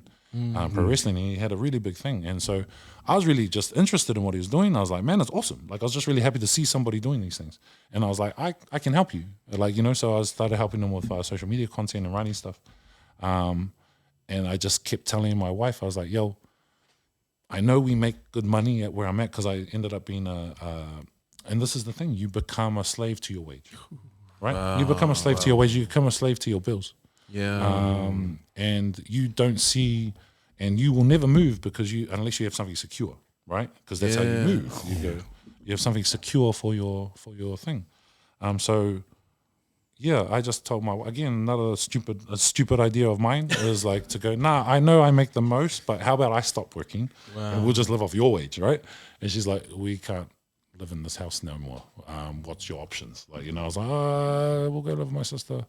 And live in a room, like, you know. So it's you honestly, it's reckless, bro. It's actually reckless. Like when you do it, you're like, shit, should I do this? Like, you know, let's just do it anyway. And then you do it and you start moving, and honestly, you don't know what you're doing until you just got to do it. Like, you really just got to do it. Like, you can't talk about it no more. Because I talked to high heavens, bro, like for 5 years to myself, telling I should do this, I should do that, I should do this. I got sick of saying I should do stuff and just started doing it. Like, you know, and when I didn't want to, that's when I did it. Like, you know, so, and that was the change I made, was doing it when I didn't want to do it. And doing stuff that was quite scary and just do it anyway. Put yourself out there was Mikel's words to me.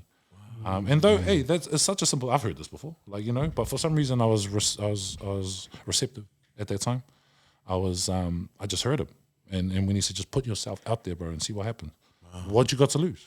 Yeah. And I was like, oh, will my kids starve? No, they won't starve. Well, I don't live in the jungle. I don't live in a lion's den. Like, you know, I'm not on a lion's den. I'm capable. Like, and this is the things, is that you need some confidence in yourself. And it will only come when you take the step. Because, bro, it's so scary. It's so scary to not know if you're going to get paid. Like, you know, and like you got rent and stuff, and not thinking that you're going to do well. And the worst part was that I failed. So we went into business and I failed. And bro, it was like big promises. Like, you know, I was like, yo, if we do this, we're going to blah, blah, blah, projecting, as you do. And you try to stay confident. Like, you try and be positive. I think from that first experience and all of that and coming to now, all I can say is to people is that just one, persistence will get you there. Like, do not stop. If you think you got a good idea, just go. Like, don't. And when you mess up and when you fuck up and when you, because you will. It will, and there'll be times where it should be where you're like, shit, I'm just gonna walk away from this. Just don't. Like, and like, it sounds easy, right? But just don't. Just do it. Keep doing. Kiwi days. My wife used to ask me, why the hell are you doing KDs? You're not getting paid for this. And I was like, I don't know. You just got to do it. Like, you know, I was like, I feel I just got to do it. And she was just like, bro, it's your funeral. You're the one that's waking up early in the morning. Like, you know what I mean? You're the one with the lack of sleep and being grumpy and all of this. And I was like, I got to do it. It only brings good things, bro. Like, so the more you move positively, the more you just go and just go, nah, man, I know what I'm doing is right. Yeah. Just do what's right. Like, just do what's right by you and by, like, and hey, there's the old adages of treat people as you like to be treated. Like real simple things. Yeah. Like, keep it real simple. And those, like, yo, I'm not biblical, but I'm not religious no more, but I still live by the teachings in the Bible, because there's still good teachings there.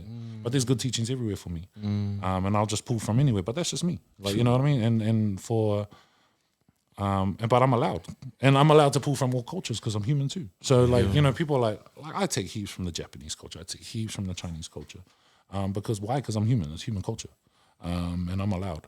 And so, but as long as I try and learn it with respect, like, you know, give yourself respect and give that culture respect, you can build yourself to be something new, something good. And bro, there's no excuse. We got supercomputers. We got supercomputers in our pocket. Powerful. I love that. So much, bro. There's heaps in what you just said. So encouraging. I felt empowered. I love when you said, you know, became a slave to the wage. And a lot of our people, are slaves to the wage because they start, they've worked hard to get to where they are, but they're unhappy and they always have these dreams, but just too scared to pursue it. And I hope whoever's listening that you feel empowered that even if you do pursue it, it's not easy. The brother here failed, but look at him now. Are you much happier pursuing what you're doing? I'm happy, bro. And this is where you win. Nice. This is where you win. Yo. Like, but then, hey, we still got to be smart. Yeah. Because we can do, there's lots of us been doing good works for years, for a long time. Pacifica men have been on the coalface in regards to like social work, on the ground, because we know the pain. However, and I remember him, and much love to all the brothers that have come before, but a lot of them weren't fixing themselves. A lot of them were damaged, bro. Like, you know what I mean? A lot of them were damaged. And I remember, like, some of the best ones, the most heartfelt ones, they're the biggest ones. Like, you know what I mean? Yeah. So, to me, that's the issue for them. Yeah. They have their personal issues, but they're still trying to give. But they're not getting paid either. So they're still driving in like broken down cars, and they're not living well. They're stressed out. Yet they give all the value on the ground. And now knowing what I know in regards to the funding space, whatever value you produce on the ground always creates value somewhere, and someone will get paid for it, right? So if you're down here doing great things with kids, somebody's going to get paid for your value, bro. Like, you know what I mean? And they might go to you, hey, man, I'll pay you $40 an hour. Cool, right? Sweet. Man. And that sounds cool. That sounds cool to our normal standard. Yeah. $40 nearly double what our normal standard is. But he's getting paid $100K. He's getting paid $100K of that funding money. So for me, like ACB, all the things we do today, it's not just in my mannerisms, in the way I confront business. It's not in the way I dress. It's the way I do things. I'm still intelligent. Like, I'm just as intelligent as anybody out there. I have street smarts. I didn't go to university. I know different things that they don't know. Like, I know for sure. And I have sort of taken away the veil of things like, oh, he's a CEO. Titles. These people have titles and they got suits. And it's kind of, sometimes when you walk in, you're like a little bit intimidated. I'm no more, bro. Like, I'll take you for the person you are. So if you're a CEO, I'm going to listen to the answers you have. I'm going to listen to the type of person you are and the way you treat people around you. Yeah. You might be a CEO, but you're still a dick. Like, and if you're a dick, then I don't care how much money you got. You're still a dick. Like, that's it. So you can live being a dick with heaps of money.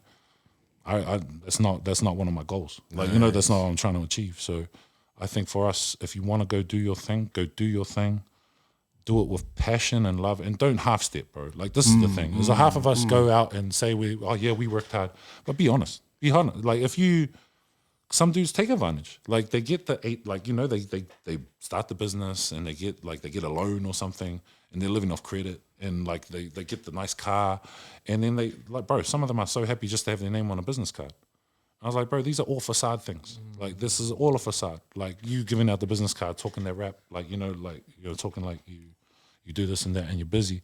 But if you ain't actually doing that, then you're not going to achieve nothing. Like, you actually got to move. And if you don't move, it will come apparent, bro. Like, you have to put in the work. Yeah. Because if you don't, because no one else is. Gonna get exposed. You'll get exposed, bro. Because, like, this is from a 9 to 5, that was the scariest thing. When I left my 9 to 5 was the support of the 9 to 5.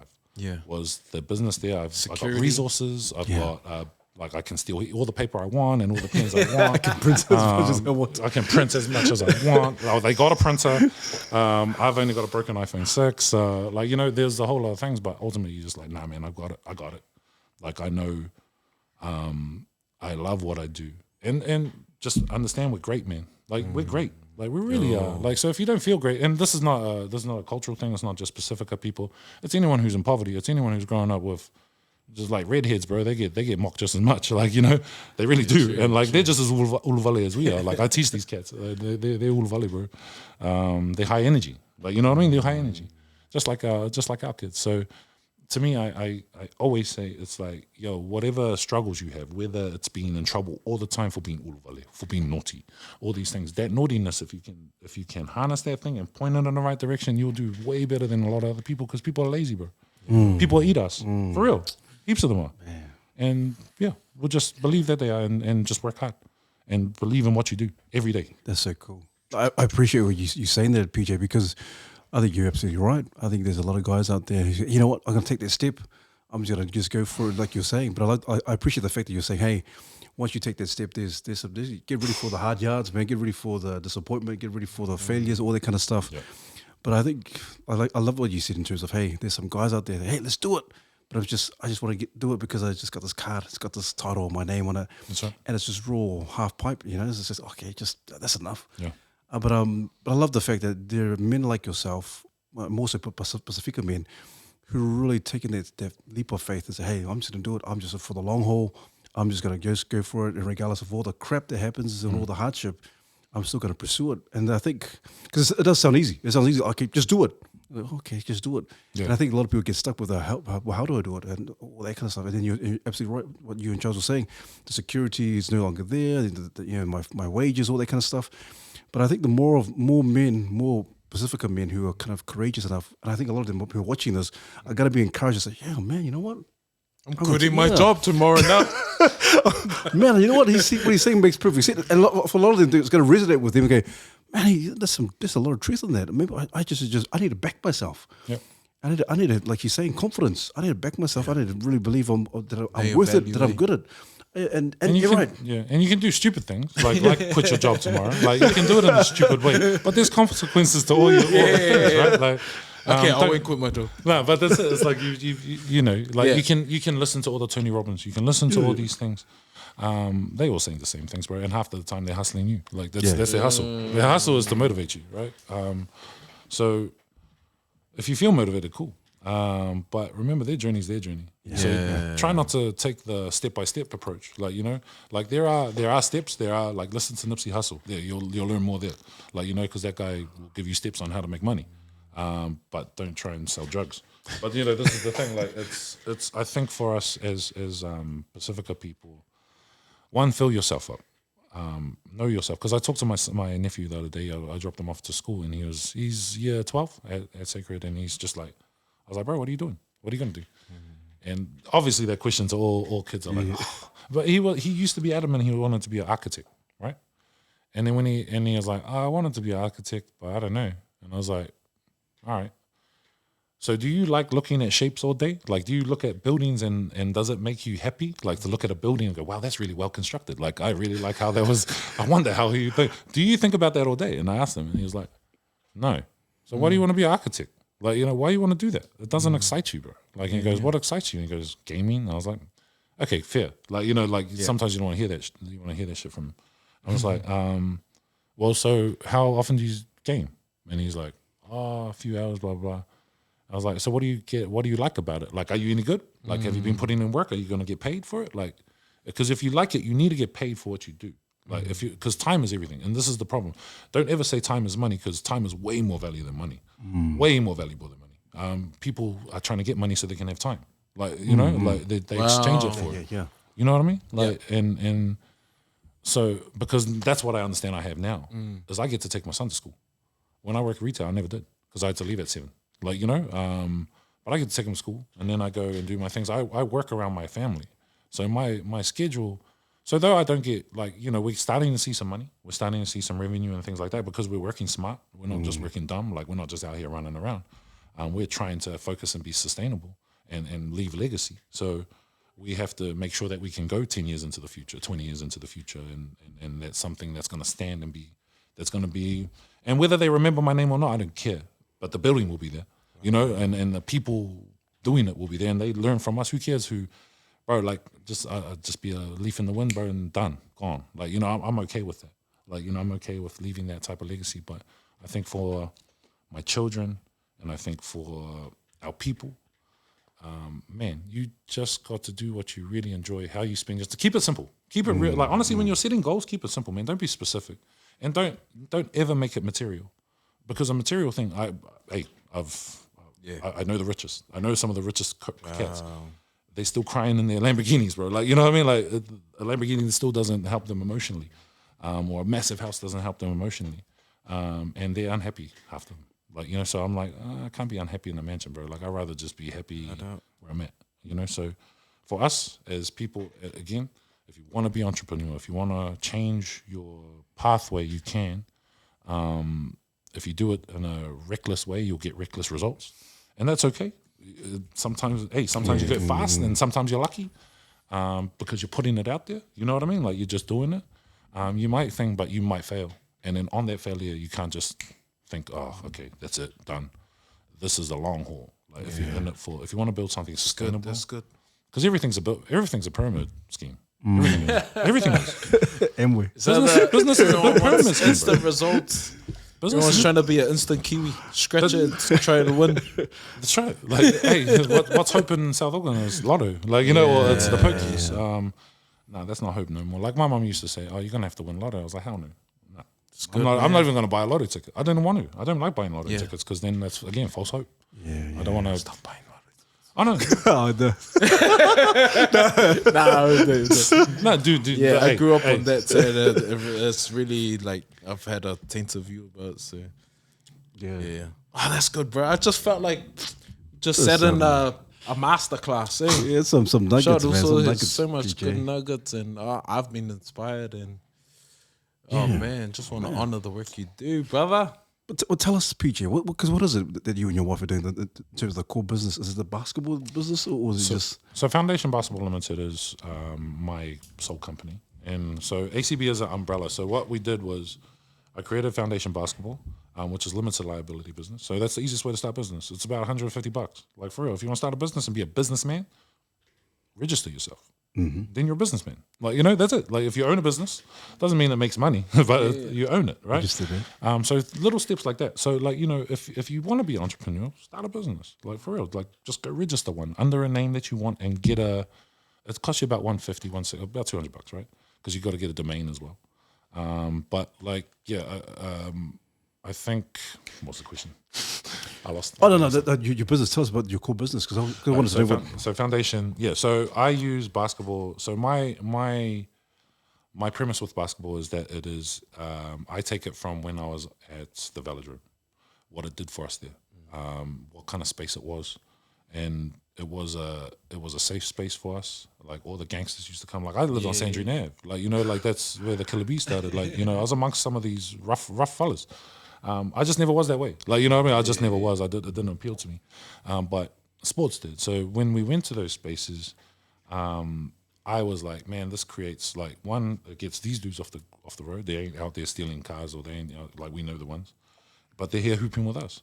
And then some of the families, man, I've seen over years, like they just changed. Like some of the ones that were ruffians like that, you were scared. Like I was scared of some of these dudes as like around like Clover Park, the Malaysia brothers. Like, you know, like if you're from the area, you don't walk down Dawson Road. You don't walk down Sandra. Like you cross the road. You cross the road. Like there's certain dudes that you cross the road to. And so for me, that space is what I try to emulate with Foundation. Because basketball to me is it's a life tool. So I learned more in basketball than I learned in math. Like I really did. Like Bohogana was cool, but I couldn't understand. Wally was cool, but I couldn't understand. I wasn't down with it. But what I did learn, I learned so much in hoops because basketball too, especially if I'm looking at Pacifica kids and Pacifica people, it gives you confidence the real way. So you gain confidence through work. I'm confident in my dribble because I've been working on my dribble.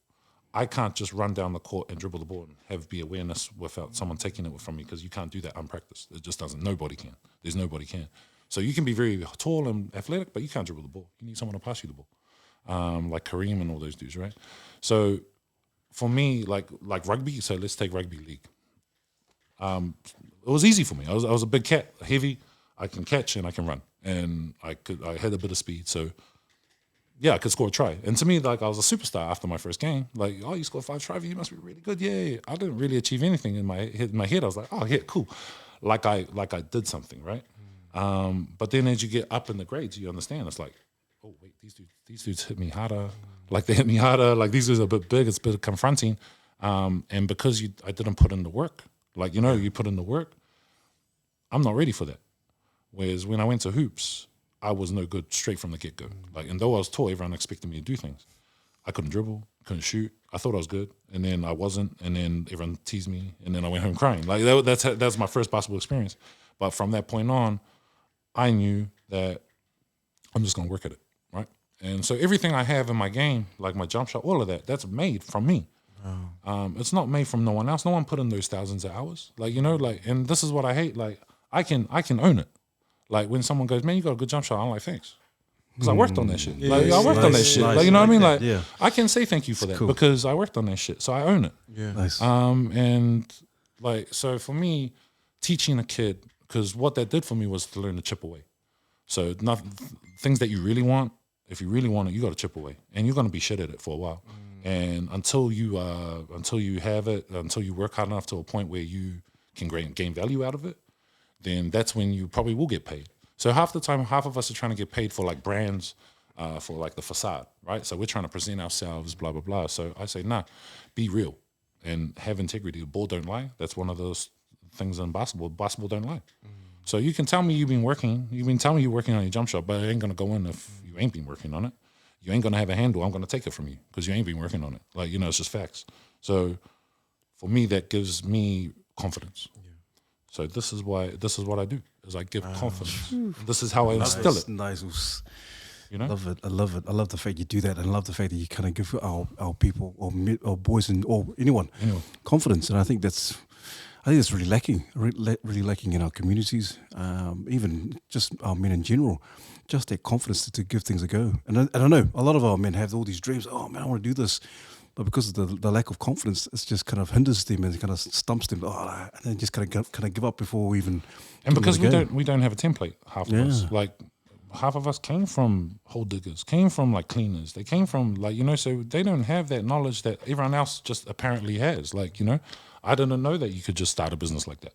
I didn't know that you had to have GST registration, like, you know, all these things that I just didn't know, but they're actually really easy. And they were scary when I first, like when I was kind of like, ooh, can I do it? And then I started doing it. I was like, man, this is easy. Like, and this is what I realized. I was like, yo, this is easy. And then I started thinking, maybe I'm fooling myself. Maybe I am just as capable as anybody else. You know what I mean? And maybe I can do this. Like, he's a CEO and he does this, and I just talked to him and he's an idiot. So, yo, like, what is this? Like, you know, like again, it's cool. But this is what it is. The ball don't lie, bro. So I'm gonna look at people, and I do look at people in a way that is it's not what you got, it's not what you're wearing, it's not your name, it's not the degrees you have, none of that. I'm gonna see if you're a good person. I'm gonna see if I can look you in the face and you know what I mean. Like if you really talk about what you do, like if you're a real person, if you're eat us and stuff that like we ain't gonna work, and I'm gonna take your stuff for real. Like I'm gonna take your spot, like because you're not worthy. Like we've been working hard. Like we come through the fire for what? We come through the fire just because we're born in the fire. Like we're born in it. Nice. Right? So why are we coming like, bro, like how can I not achieve? And how can we not achieve? Yeah. Just I know trauma is really hard to get through. And this is one thing that we do have. And this is the trauma, bro. Like some of the hidings, I don't know how people have confidence from the hidings we got. How is it possible to be beaten down like that and then to think you're okay? To think you're a good person and that you're gonna be all right. When you're fearful of the people that love you, because they say they do it because they love you, but there's no love in that hit.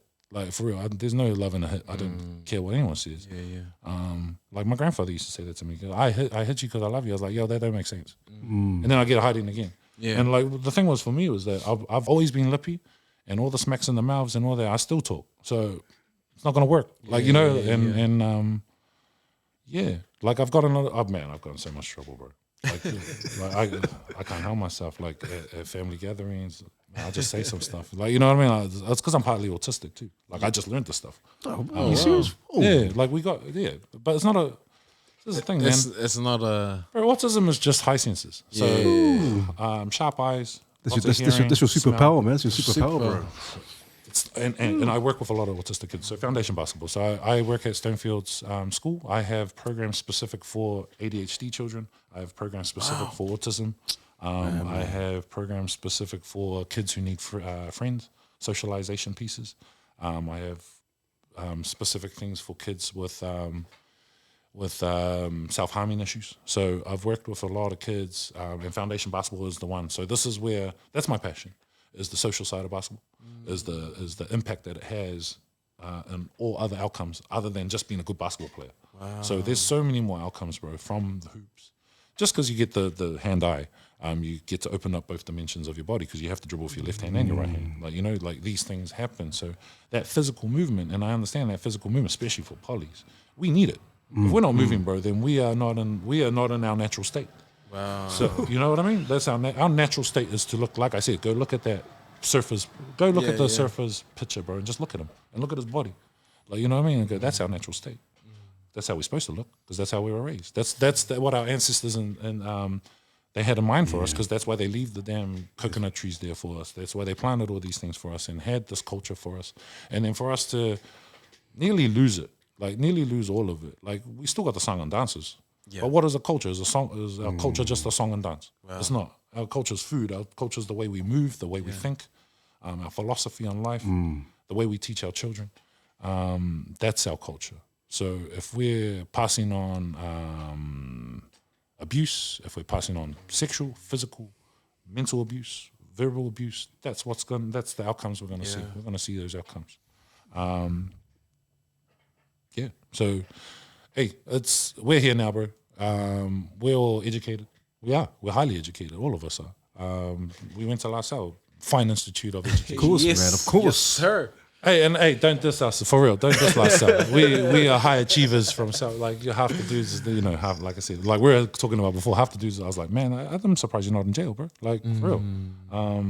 And that you're living a regular life, like, because some of the stuff that we saw and some of the stuff that we went through and that we think is normal is just not normal, man. Like, We've normalized it, eh? We've normalized. It's part of our culture now. We identify with it. Yeah.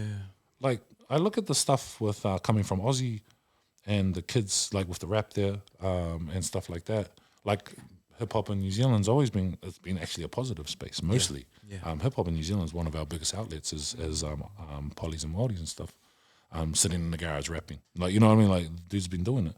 But then I look at the Aussie thing and then how they push that, the gangster stuff. Yeah, like, And hey, there's a space for it, I guess. They're trying to talk about their true lives, blah, blah, blah.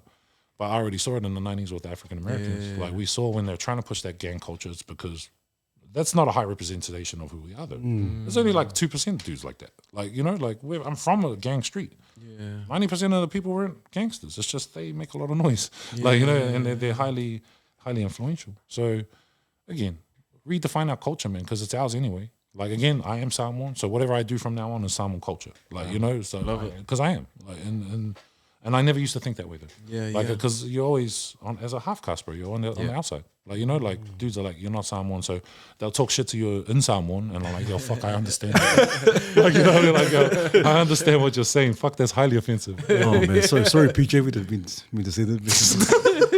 Hey, but this is what I mean. Like, but hey, it's what it is. And I learned how to mock back, right? So I learned to use my mouth, and I was like, bro, you guys, it's what it is. But I think for us going forward as people, and just anyone, man, like, again, if it's not just Pacifica based, this is for anyone who just feels like you're in a struggle, because some people, bro, we just don't know. We don't know. Like, we don't know. Like, we assume. Like, I got good friends. I got good friends who like, I've got my friend Jane. You look at her and you think she's highly successful, but she's struggling. Like, and that's the truth of it. So if we can be more honest, and this is, I think, is really important social media wise, is just to be honest so that so that we're not putting out bullshit to the world. Because there's enough bullshit out there, bro. Like, for real, there's so much bullshit. Everyone's showing the best but hiding the rest. And the rest, and you end up slapping dudes on stage and you can't control your shit. Can't control your shit up in entanglements. So, like, that's cool. Your wife is. Your wife's like, are you gonna do something? He was laughing. He was laughing. We saw it, and then we saw her eye roll, and then it went blank, and then he's walking up on stage. I was like, So if Chris Rock was The Rock, and The Rock said the joke, it was what.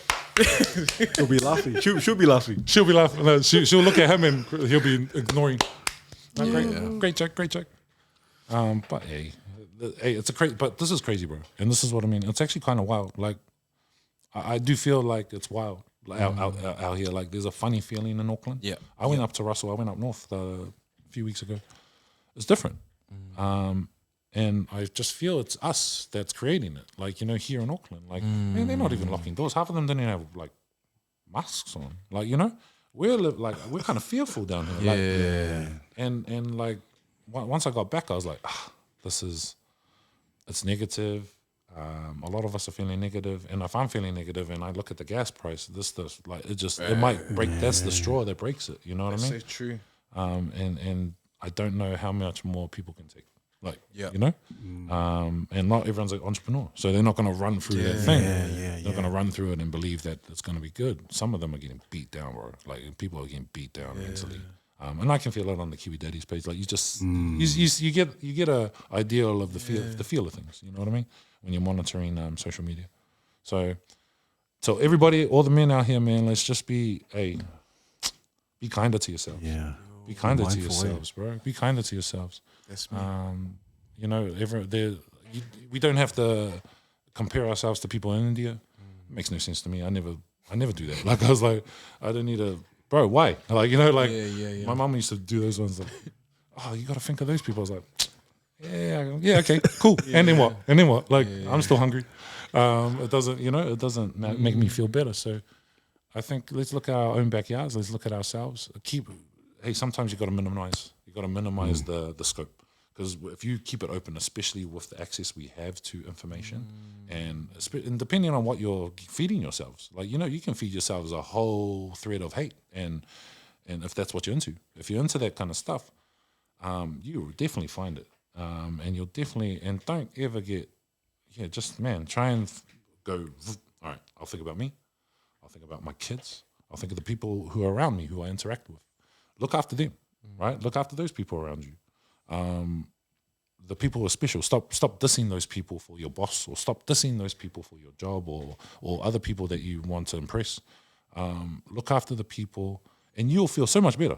If you look after your wife and look after your kids, or look after your partner, you'll feel good about yourself, because that's your world. We say it is. Yeah. Like we say it's our world. Oh, those are my family's my world. Well, prove it. Prove it, bro. Make it your world, and you will, because that's the world that you control. That's the world that you have a very high influence in. As a father, you're a teacher, right? So, man, if you can do that job well, everything else you'll start to see the circles that go beyond. You'll find things just start to fall into place. So, like bro, it's been a mission, 6 years mission. Last 2 years, I could say. So the first 4 years, everything was going wrong. Everything was going wrong and kept going wrong and got worse than I ever thought it would get worse. Like I was like, it can't get worse than this. Yeah, it does.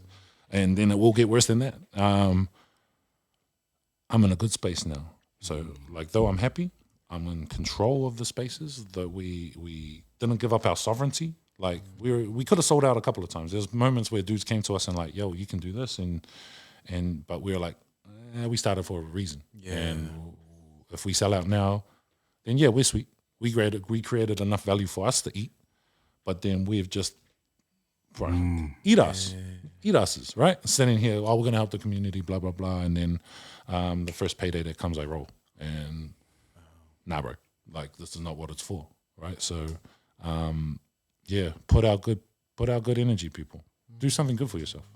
Do something good for yourself, and you probably do something good for other people. You know what I mean? And that's true.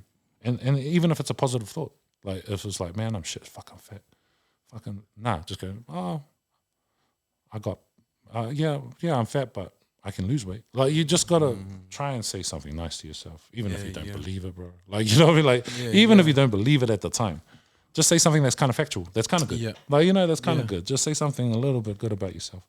And that might start to come out. Yeah, so cool, man. So cool. That's cool. Any last questions, Charles? Oh man, I could sit here all day. So, yeah, man. What a cool conversation. And I know there'll be a lot of our viewers that really appreciate. But I just wanted to take this time just to honor you also, give your flowers while you're here. You know, my son, he's 10. Rugby wasn't for him, and that's the All Black. That's the dream for us South Auckland parents, is to have our kids make the All Blacks or whatever. But he never liked it. He had more fun on the sideline playing with the kids. Yeah. While the game was on, I'm going, I can't support you. But our heart is that he would find his thing, and he loves basketball, and because of your foundation and because of the work that you do.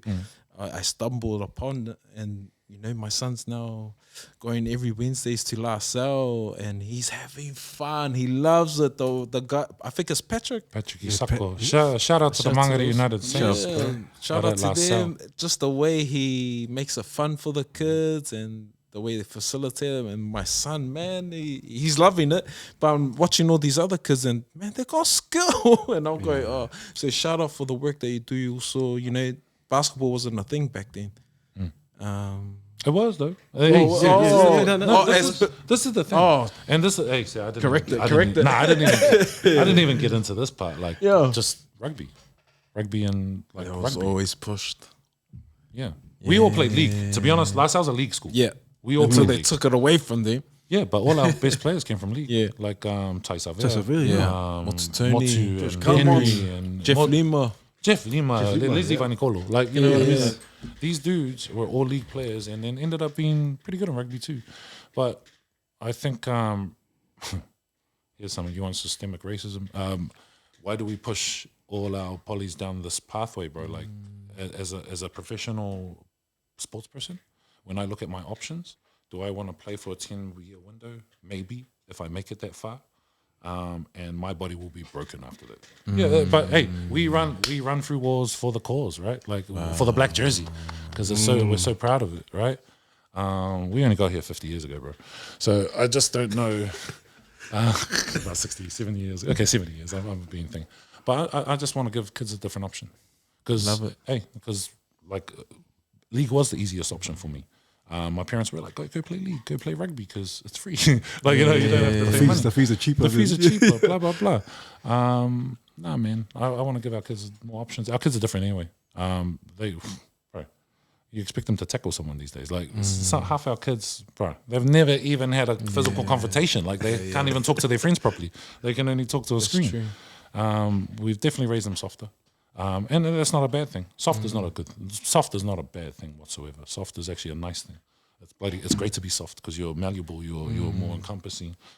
So never feel bad about being a soft person. Redefine who we are, and yeah, it's not just rugby players, man. We're not just battering rams, like, you know, because you got to think about, you know, in the 90s they gave us a lot of creatine, they gave us a lot of, they pumped our bodies up and stuff like that. Man, I can see some of my friends now. I can see the outcomes for it. Like, you know, I can see how broken they are. I can see their bodies. I can see the alcohol culture that was put on, you know, their drinking culture. So for me, I think basketball, again, it's an option. It's my gift to try and give. So for your son, bro, I love that he's at the Saints, and I love that he's learning fundamental basketball skills because that wasn't taught to us. We weren't taught the most important part, which was the training. Because basketball, it's not like rugby where you just jump on field and you're good. You gotta have a fundamental skill base. Without that fundamental skill base, you're not going to enjoy the game so much. And it's way more fun when you're playing that way. So, thanks for taking your kid there. Thanks for putting them in our clubs. That just, you know, that makes me want more. Like, you know, I want to do more and make more clubs and make them bigger and put more Patrick Isakos and get more like Jared Parsons, who and E02, Shinobi Pandas. We've got all these clubs and we're going to just keep... Love it. Yeah, man. Shuttles. Safe spaces, right? That's mean. And not only just that, man, just also the work you do with Leva, Kiwi Daddies, giving back to our men and trying to empower them and, you know, sort of being countercultural to what's happening right now, because you're redefining, like, or you're helping redefine and helping other men unlock their potential. And, you know, we want to, that's what these conversations are all about, for us to really take charge and move forward. And I've been empowered also. So just appreciate you. Thank you for your time. Thank you for the work you do. Much love, and just hopefully continue to look after yourself, because, you know, you know, there's a lot of weight and you've said it yourself, like when we're not looking after ourselves or if we're not filling our own cup, man, we're just going to be running on empty. And so shout out to the work you do, brother. Keep moving forward. Yeah, awesome. Just likewise, PJ, thank you so much for coming in to the podcast tonight.